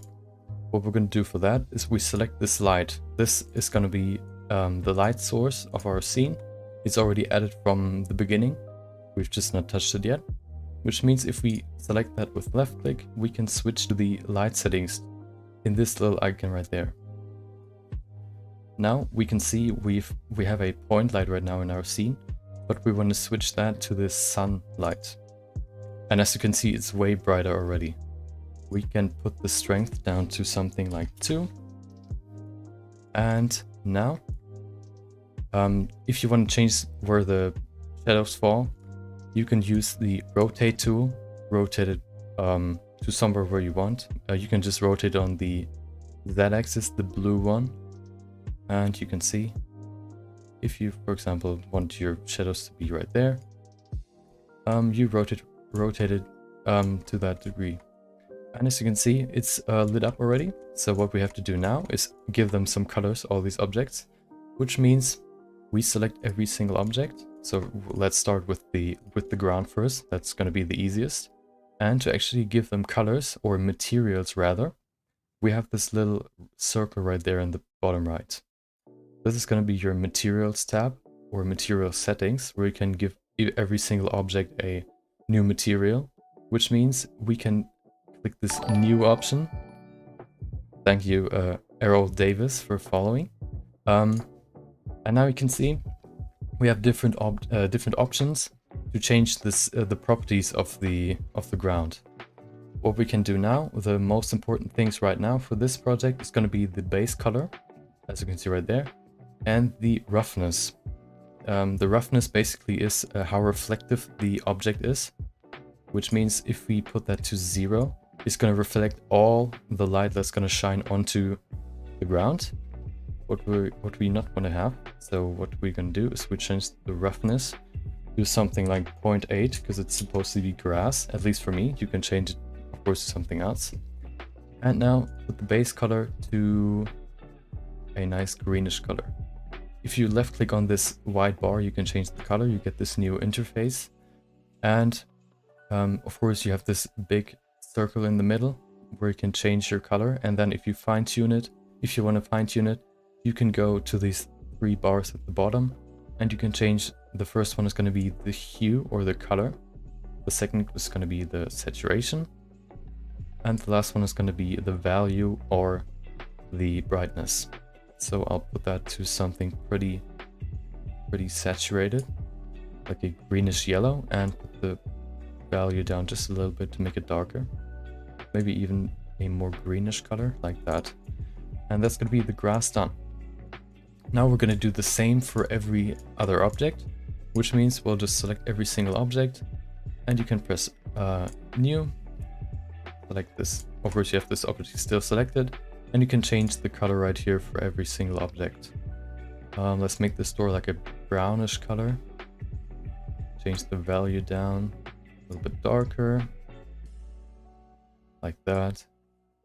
And the roughness should be higher, like 0.8 as well. And if you want to copy this material to a different object, for example, for this doorknob, we're going to use the same material. What you can do is select this object, and in the material settings, you have this little drop-down menu right there next to the new button. You left click that, and as you can see, you have this list of all the materials you've created. You can of course name them, but I haven't named them yet, so you can still see what color they are. We want to have the brown color, so we select that. And as you can see, down here, the doorknob is brown now as well. So let's just color every object in the scene. Let's make the house like a orange, like that. That looks good. We actually forgot one object, but we can add that just once we've colored everything. Let's give these windows the same color as the door. There's one more small window right there. Don't worry about the window, the glass right there. We're gonna do that. We're gonna change that in just a second. Let's color that green as well. But if you want to, for example, copy the material, but you want to change the material without changing the ground, for example, I just copied the ground material onto the leaves, but I want to change the material of I want to change the color, for example, only for the leaves. If I would do that right now, they're still linked. They both have the same material. If I would change that to green or blue, for example, you can see both changes to blue. But now if you thank you Diamondus for following. If you want to change them individually, you can create a new material out of that copied material by pressing this little 2 next to the name. Now you've separated the link between these two and you've created a new material, and you can just change the color right there. Now the tree is just a little bit darker. You can also change the hue, which is what I'm gonna do. Nice, just to separate them just a little bit more. We're gonna color this tree trunk as well. I don't want to have the same brown color for the tree trunk as I have for the door. So we can go in here, separate the material, make it just a little bit darker. Okay. Now, as I said, we forgot one object, which is the chimney. So to add that as well, we can go in here, we add a cube, we pull that forward, and to make it a chimney, we of course need a lengthier cube and a hole in the top at the top, which means we can use the scale tool to scale it on the Y, or you can either scale it on the Z-axis to make it longer, or if you want to keep the same length on the Z-axis, you can use this pad at the bottom, the blue one, and you're only going to scale on the Y and X axis. You can scale that down, and as you can see, it gets slimmer, but not the height doesn't change. Now to actually get the hole in the middle, we go back to edit mode. We switch to, or we still have face select as our option or selection method.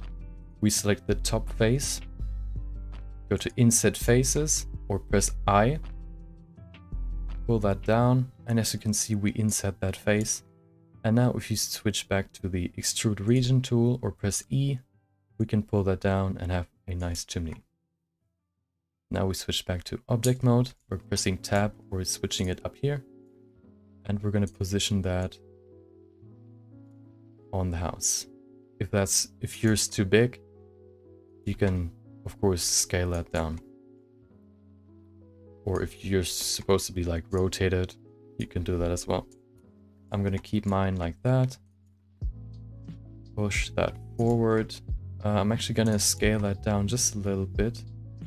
I'll press S, because that's just easier and faster. And I'll position that right there.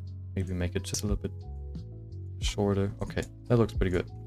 Of course, we have to add a material onto there as well.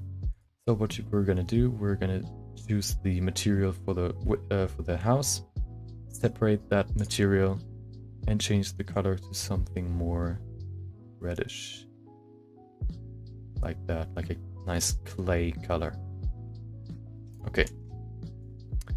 Now, of course, we want to change the color of the roof, but of course the roof is part of the house object, which means we're going to add a second material to the same object. So how we can do that is go to object mode, and now by having face select activated, we select every face that is part of the roof. Let me just quickly do that. Oop. Select all of those, and now these ones at the bottom as well. You can decide whether you should select them or not. It's your preference. And now if you go to the materials tab again, you can add a second material by selecting or clicking this plus on the right side. If you press that, it creates a new layer basically. And while having these faces selected, you can press assign right there, and it's going to assign these faces to a new material. If you go now back from edit mode to object mode, you can create a new material for these faces. And as you can see, the faces are white now, which we can either keep like it is right now as white, or you can change them how I like them to a more dark reddish color. Like that. We're also going to change the roughness to 0.8. Okay. We're going to do that one more time, this separation and adding a second material on the windows. So what you can do is go back to edit mode, select the faces that are part of the window, add a second material, assign those faces, go back to object mode, add a new material, and change the color. If you want to make your window more reflective, you can change the roughness to something like 0.1 or something, so they're reflecting most of the lights. 0.1. And this one, I'm going to do the same. So select the faces, add a new material, layer, assign those faces. And because we've created the window color already, we can go up here to the drop down menu, select the same material, and it's already in there. We don't have to do this for every single of these windows. Select those, new material layer, assign those, change it to material 7, which is the glass material, and that's going to be our scene fully colored. One more thing we're going to add is, of course, right now the background is pretty gray and boring. So what you can do is you can change the background color. How you can do that is by going down here to the bottom right window in the middle.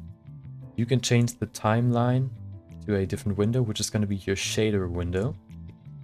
And in here, you can see this is basically the same setup that you can see on the right, but just more complex. If you want to go more in depth with that, you can add more settings to this note tree basically. But right now we'll keep it as is, because we're just gonna switch from object, basically change the setting from the selected object to world. Thank you, Dynasty, for following. Because we want to change the background, we're going to change to world. And now we can see this little node right there, which is going to change the background color. We can set the color to maybe like a more nice bright blue. And as you can see, change the saturation down. It lights up the scene even more.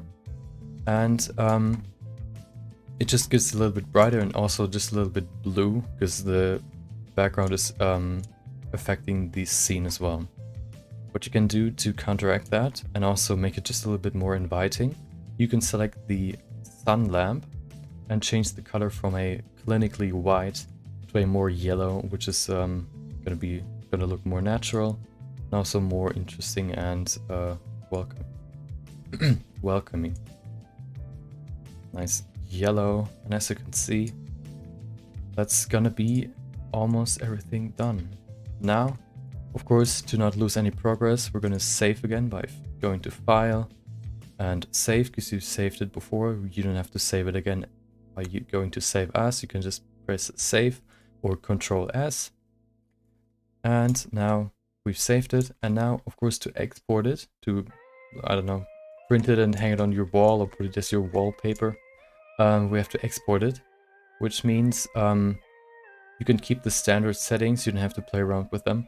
You can just go up here, go to Render and Render Image. You're gonna get a new window, which you can't really see with my recording method, but if I switch that to Image Editor, go to Render Result, you can see it's working right now on the rendered image. While that's working, you can, I don't know, just wait, get a coffee or something. And once that's done, that's gonna be your finished image. And that's gonna be also your finished first Blender project. Yeah, you finished your first project without without previously ever having used Blender before. It's almost done. And as you can see, this is your finished image right there. Congrats, you finished your first image. Of course, you probably have ideas of stuff you want to add now. If you're more interested in playing around with Blender now. So what I'm gonna do now is this is gonna be the end of the tutorial, but if you want to see how I'm gonna add more stuff to the scene, I'm gonna make a second video showing you how I'm gonna add more stuff to the scene, make it like an environment and add some more stuff. If you want to have like some inspiration what you can add more to the scene, you can go in there and see how I made those things and maybe recreate them if you want. So yeah, this is going to be the first tutorial of the series. If you want to make more of those, just easy tutorials, step by step, teaching you how to use Blender in an easy way and very understandable way. If you want to make more of these projects that I'm going to put out, make sure to subscribe to my channel. And then also, if you want to see this live, I'm doing this live right now, which is why I'm shouting out these super nice people that are just following me. You can go to my live channel either on Twitch or on YouTube. If you see this on my YouTube channel, Noggy, basically, you can go to Noggy now, either on Twitch or on YouTube, and you can watch me do this live as well if you want. Ask some questions if you have any, and just hang out. Maybe show me your finished product, your finished renders if you want. Maybe I can give you some tips or something if you have any questions. Yeah, and this is gonna be the end of this tutorial. I hope you had fun, and maybe I'll see you next time again. So for now, if you want to see more, hit subscribe, hit like if you like this video, hit dislike if you didn't like this video. If you have any like criticism, tell me in the description. And yep, this is gonna be everything for now. Hope you have a great day. Hope you enjoy the rest of your day. See ya. Okay, that's gonna be the recording done. I've done this tutorial before. I did that yesterday. I started cutting it, but I didn't really like the style of it. I recorded basically how I made this scene first, and then I did the voiceover, which really sounded like fake, because I was like watching the video and then doing like a few seconds at a time doing a voiceover, and I really like paid attention to the spelling and all that and articulation, which really sounded like robotic. So I forced myself to do it live, which just makes it more authentic and engaging. And I think it's way better than the first try, the first version I had yesterday. And it's also like I can like show it to more people at once, because I not only do it like privately and then put it up on my YouTube channel, but I can also do it live to people and answer some questions if there are any in the live audience right away, and add that to my video as well. So as I said before, I have like, let's say, like probably like an hour max more time. So I'm gonna just add some more objects to the scene to put that in as a time lapse, as a second video. So let's hit record and do that now. What I'm gonna do, I did that scene before and added some more stuff. Let's see, do you want to do the same for this one as well? What I did last time was I put this little island, like as an island in the middle of a pond. And around that pond I put some trees, and in the background I put some hills and some windmills. Let's see if I want to do that for this one as well, or if I come up with something different.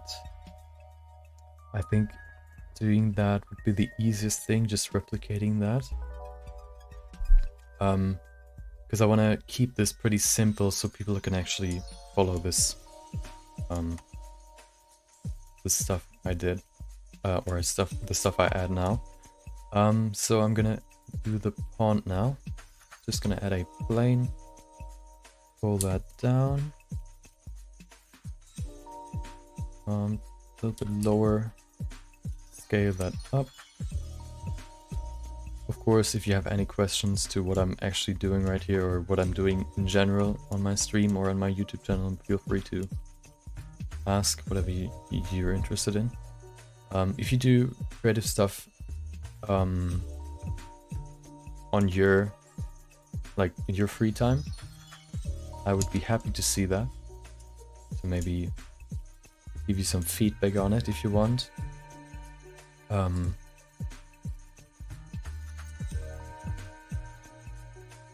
Yeah, I would be happy to give you some feedback, or I'm just interested in your art passions, or passions in general. So let's get that in there. Now I want to add the land around it, which means I'll go in here, go to edit mode, use the extrude region. Where's the handle? I can't see it. Nice. It's inside the house, which is not really good. Let's then, to make it clearer for those who watch this video on YouTube, I'll put it up to see the extrude region handle. Oh, we have to switch to face select. Now we can select that. Pull that upwards. And delete this middle face by pressing X and selecting faces. Now we can select the edges on the outside that I just extruded by switching to edge select and scaling those to make this nice outer rim. Do that one more time, or actually I'm gonna just scale that up and put in another loop cut right there, or actually two. Let's switch back to one cut.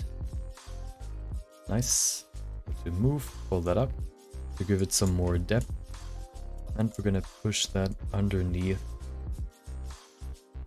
or on the island, so it's actually floating on the water. If you go back to 3D viewport, you can see it still has no color, which we're gonna change now. We're gonna use the glass material for the water. We can actually just keep that as is, or we can make it a little bit darker, maybe a little bit greener. pull that over here. Like that. Make it more saturated, more like darker. To give it this dirty water look. Now we're gonna go in here, select these faces and give those the grass material right there. And there we have our grass. Okay, let's add some more. Let's pull this camera back so we can see more. By pressing G and Z once, we can switch between the global and local transformation, which means if we press G and Z, we now move on the global Z axis. But if you press Z one more time, we can switch to the local Z axis. And now we can just pull it back and see more of the scene. We can pull that way back. See even more like that. That looks pretty good. Now, I think I'm gonna scale that down just a little bit. Make the font just a little bit smaller. Because I'm gonna add a bridge. We go in here, you can zoom in just a little bit to see more the rendered version. And now we can use a plane. Pull that over here. We can keep that right there. Pull that down. Scale that on the y-axis to make it longer. Right there. Okay, that should cover the whole water part. Now we can go into edit mode. Add 2 more loop cuts by pressing Ctrl R or using the loop cut tool. If you want to add more than 1 loop cut, by pressing Ctrl R, you can scroll up to add more and scroll down to reduce the amount. Right there. Now we can move them somewhere. We can just place them right there. We select this middle part, pull it up, get a nice bridge shape. This edge can be lower, like that.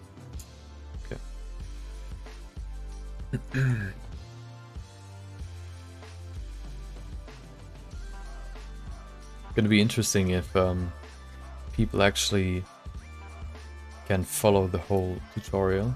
I've done this tutorial with a colleague before and she understood it pretty well, but of course I don't know if I covered every single question one could have. Of course probably not all of them, but I hope I covered the most. So you can just follow it and don't have to worry about messing anything up. We have our bridge. We can make that bigger by selecting all these faces, pull them up. And right there. I'm not only gonna do tutorials on this on my stream. This is gonna be like it's still gonna be a fundamental part probably of my content on stream. But what I'm gonna do more is personal projects that I'm gonna decide just randomly when I get some inspiration. For example, the last thing I finished was last week. Let's see if I can just pull it up real quick. We finished a character which was based off of a of an artwork. If we switch to image viewer, we can look at the artwork first. This was the inspiration. And I gave myself around 3 streams in the end of like 2 to 3 hours of work, which means around 9 hours of work. And this is going to be the finished product. Let's see this one. Of course, it looks kind of different because I can't really focus on matching it one to one. But I think the most important part in these small projects that you just want to finish pretty quick is catching the essence and the whole vibe of the image. What I would probably change next time is change the hair, This time I sculpted it basically by basically acting or using the geometry. If I would, for example, go in here and use the leaves, I can go in here and switch to the sculpting tab. And right here, you can see if I switch the dynamic topology on, which is not necessarily what it is or necessary to know what it is right now, we can use this tree, and now it acts as if it was clay. So if I go to, for example, the clay strips, I can lay on some strips of clay and form this as if it was clay now, which is a really nice method of creating organic shapes, which can be used for this tree, for example. Just I don't know, making it more random and more realistic. But this method is what I used for this character. I had a base model which I used to get the main shapes in first, like the character. I had a base model, and then I matched the face and all that. I sculpted that to match those to the artwork. This one, of course, it's not perfect because I didn't really have the time to focus on making it like as if it was a likeness of this character. I'm also still working on my likeness skills, likeness sculpting, but the main focus was, of course, to getting the essence right, or getting the essence into the image. And yeah, all of these objects except for the fur right here, this orange one, was done using sculpting, and this arm brace was also not done using sculpting. Everything else was done using sculpting. Maybe I'll do a sculpting beginner tutorial as well. It's probably a little bit more technical, but I think it can be done on the first. I mean, I think you can explain it for people that never used Blender before. We go in here, of course, we can add 2 lines or cuts as well. If we have both selected, we can move both to either side of the geometry or the plane by scaling them on the x-axis. Now we can move them upwards. And now by selecting the outside edges, faces, right there, we can scale that up. And we have our little bridge, as you can see right there. Nice little bridge. We could cut out the faces right there and make them like actual banisters, if you call it that. I think banisters are just for balconies and all that, but like make it more detailed, but I'm gonna keep it like that because it's not supposed to be super complicated. I'm gonna make that just a little bit thinner. It's almost thicker as the house itself.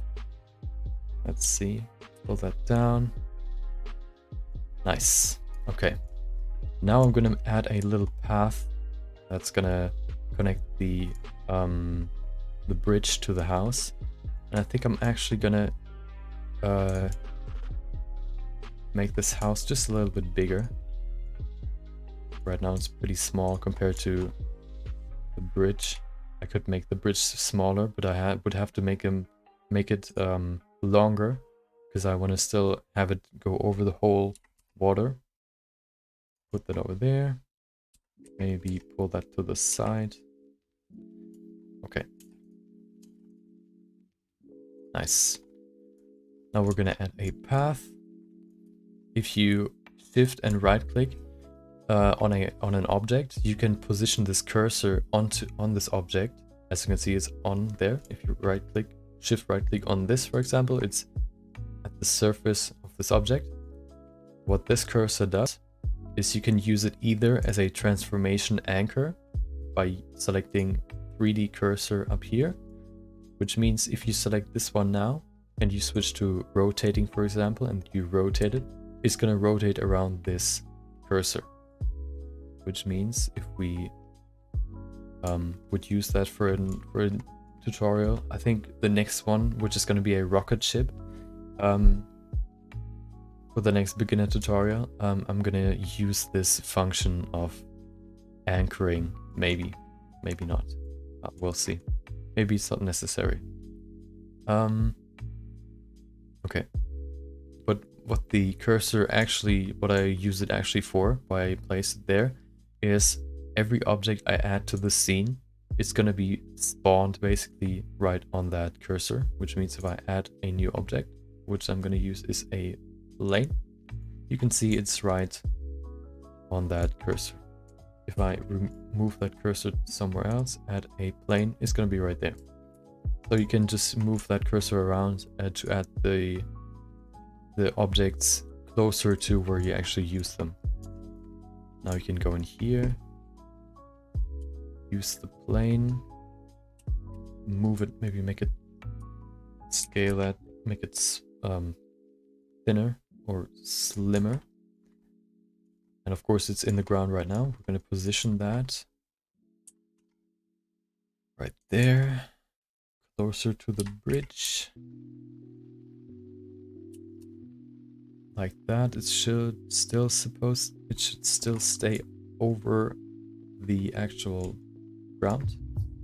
If you want to see what's beneath this object or this ground, you can go to view, I think. Is it in view? Oh no, it's up here. It's this little X-ray. If you press that, you can see through all objects. And now you can move this plane without having to go inside of the ground. We'll position that in front of the door. Right there. Nice.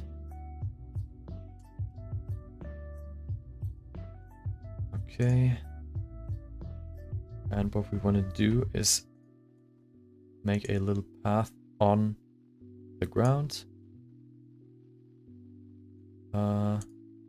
That can stay that way because we're going to make it thicker, which is going to push this path over the ground anyway.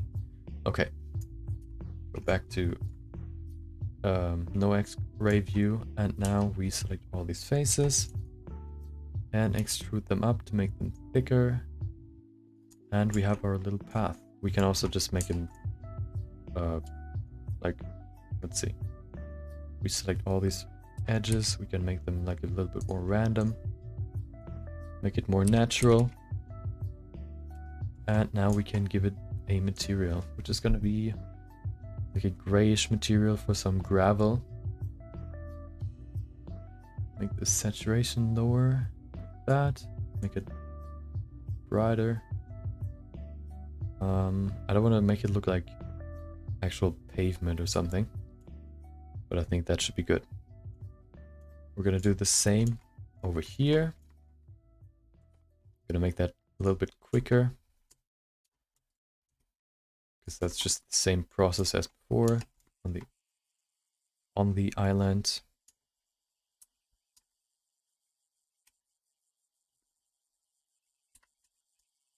Like that.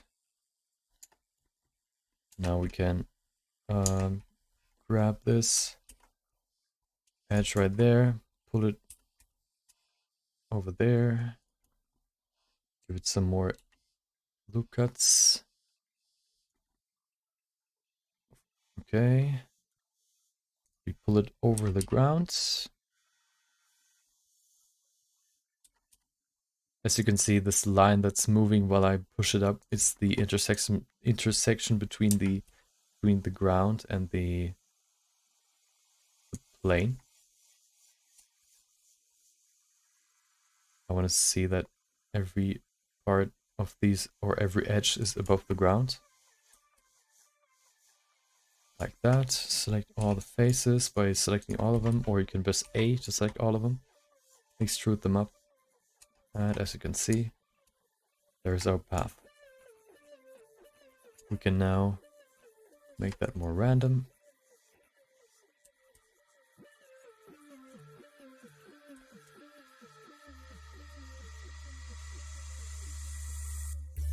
Nice. Okay. That looks pretty good.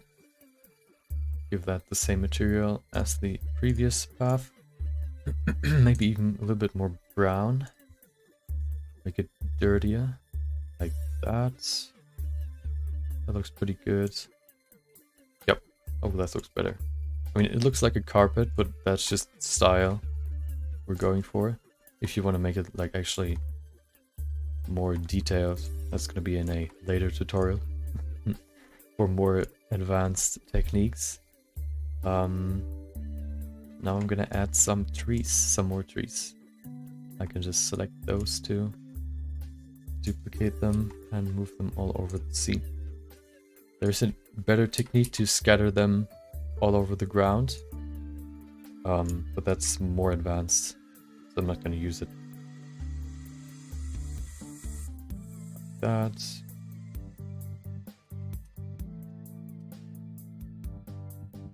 Just going to add some more trees, not that many. We can also just select all of them, like that. Duplicate all of them to have more faster. Maybe just one to get some more scattered over here.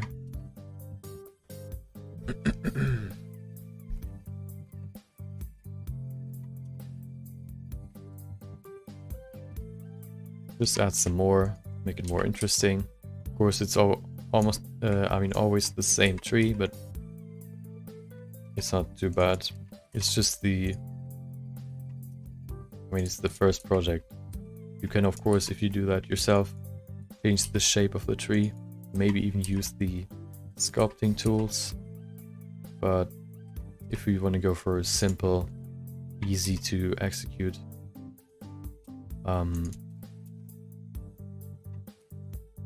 ways to make the scene more interesting, we'll just add the same or duplicate the same tree. Okay, now we have some more trees, and we're gonna add some hills. What we're gonna do first is add a plane. Oh, let's reset that. Let's put the cursor back to the world origin, basically where every axis meets, by pressing Shift S, and then putting it to cursor to world origin. Now we have it back to the middle of the scene, and we can add another plane that will act as our ground. Push that down to make it, put it underneath the ground. Actually, I can just remove that and make this one bigger. Nice. Okay. Maybe we can change the camera position.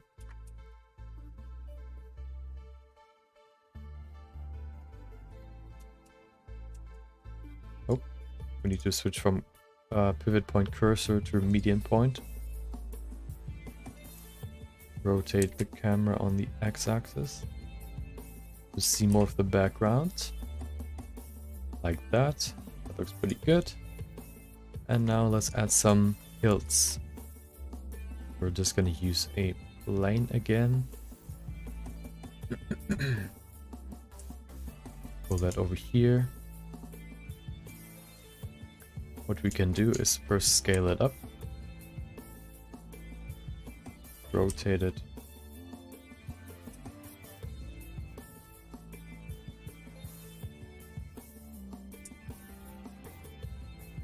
And now if we go in here, we can add some more loop cuts, maybe 3. Like that. We can select these faces. Make a small hill. We can differentiate these faces some more to make them more random. Like that.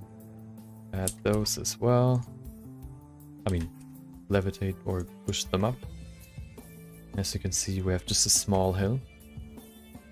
We're going to keep it like that.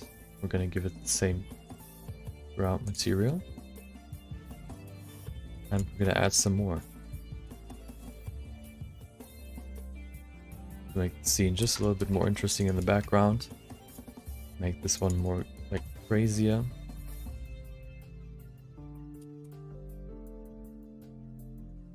It's basically a low poly artwork, if you want to call it that. Low poly means very little geometry. You could of course make this this house and the windows and all that super detailed and super realistic, but that wouldn't be low poly anymore, and would also be pretty complicated. Rotate that. Add 2 more mountains. You can also just scale that on the Z-axis to make it bigger. Oh, that looks pretty cool. Okay. Pull that over here, make it maybe even bigger on the X and Y axes. Less dramatic in terms of height. And that's gonna be our scene. Looks pretty good, I think. Now to add some more interesting objects, we can add these. Let's see, go in here, put the cursor right there. Use a cylinder. We can actually keep it right there, make it smaller. Only on the X and Y axis. And we can go in here, select the top face, and move it up. We can also scale it down. And we have our pillar. Now we need the head. We can place our pivot. Actually, we can keep it there. We're gonna add a cube. Put that up here. Maybe you already know what I'm building right now. Scale that. And let's add the fan wings. I think they're called fan wings. We're gonna position the cursor right there. We're gonna add a plane. Rotate it by 90 degrees. Move it. Actually, we can go to edit mode. Move it to the side. Now we can scale it on the X-axis. Because I moved it just a little bit to the right, because this orange dot is going to be the standard pivot point. Anchor point. So because I moved it to the right, let's switch back to when I had it in the middle. If I would scale it on the X-axis, it would move to both sides. But I only want to move it to this right side, which is what you can do by moving it over the anchor point to the right, or the pivot point, and now I can scale it on the X-axis, which is only going to scale it to the right. We're going to not make it too big, maybe like that. Make it thinner. Okay. Make the outside just a little bit thinner, like that. And we're going to extrude it to give it some depth. And now to rotate it, we need 3 more. Which means we're gonna duplicate that, rotate it on the Y-axis by 120 degrees. Do that one more time. Oh, wait, what? I forgot to rotate it on the X-axis. No, wait. What's happening? Oh, I pressed the wrong axis. It's the Y-axis. Nice. Okay. This is going to be the first one. You can't really see it that well, but you can see right now. We're going to change the background as well. Make it, let's see. Make it more of an orange color. Maybe dark red. Actually, I would have to change the color, the sun lamp as well, which I don't want to do. But we can add more of those. Let's give them some color first. make a new material, make that a very bright gray, light gray, like that. Give these ones same color. You can also link or copy the same material to multiple objects at the same time. You select all of them, and then you select the one that has the material that you want. You can then press Ctrl L and use select materials to copy the materials to every selected object. Okay.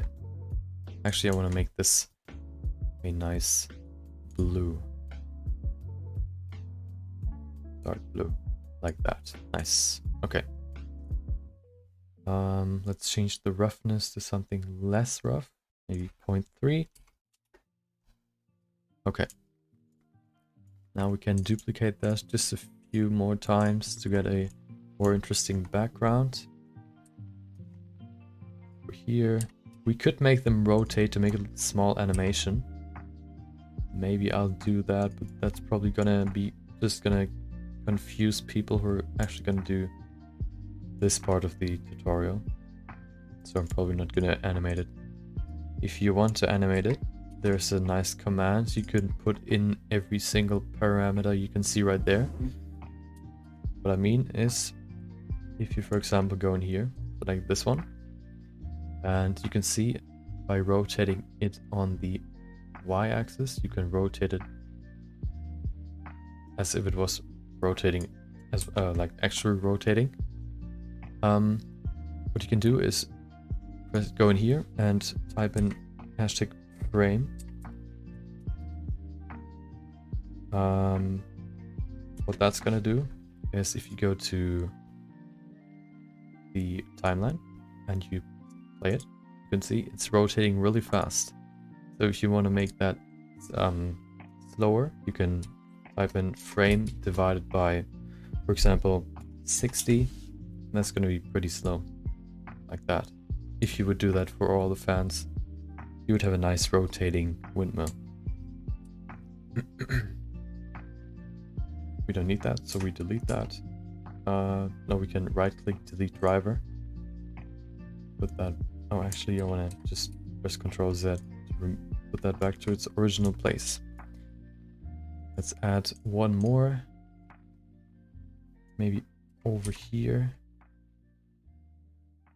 Rotate it. Oh wait, I forgot the head.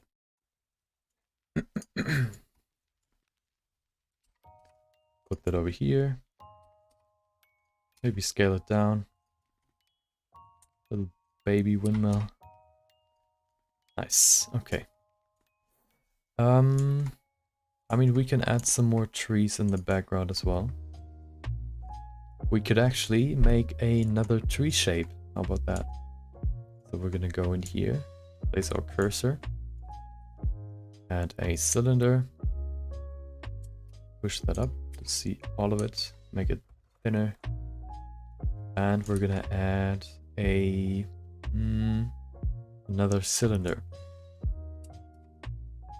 Push that up, make it, scale it up on the X and Y axis. Now we can select the top edge, pull it up to give it more length, and also scale it. It freeze. Hello? Don't hang up on me. Oh, it crashed. Well, let's see.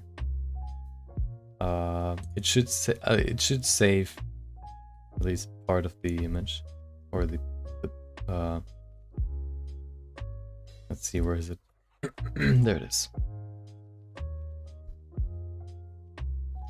Let's see, how much did I lose? Oh, well, there's still the backup. Let's see how that's looking. If not, I would probably have to do the whole scene again in my spare time. It shouldn't take too long, but still.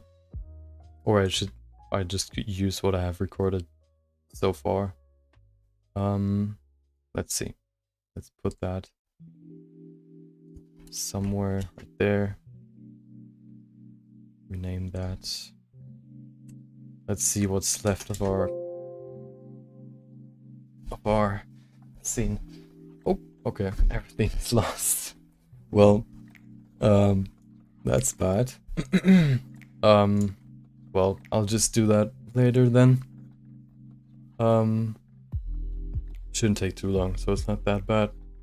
But yeah, I hope if you're still here, I hope you like what you saw. I hope you like my stream. If you have any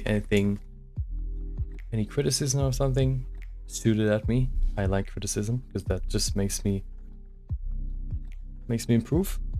Let's grab our old Blender file. Yeah, but that's gonna be the end for now. I'm gonna stream tomorrow as well. If you wanna tune in for that as well, it's gonna be at around, what is it? 6:30 p.m. UTC, so Universal, I think, time. So the Universal time. And yeah, that's gonna be tomorrow. Tomorrow we're probably gonna make or start a new project. I haven't really figured out which one it is. I think I'm gonna do another character, which is gonna be easier than the one we did last week. I can give you a little teaser if you want. Let's see if I activate my screen cap. Let's see. No, I'll show you when I pulled it up. It's gonna be pretty easy. It looks really simple, but I like the aesthetic and the idea. And I think putting that into 3D and actually adding color to it, because right now it's just a sketch, it'll look pretty cool. So let's see. Pull that up real quick. It's in here. This one right there. Okay.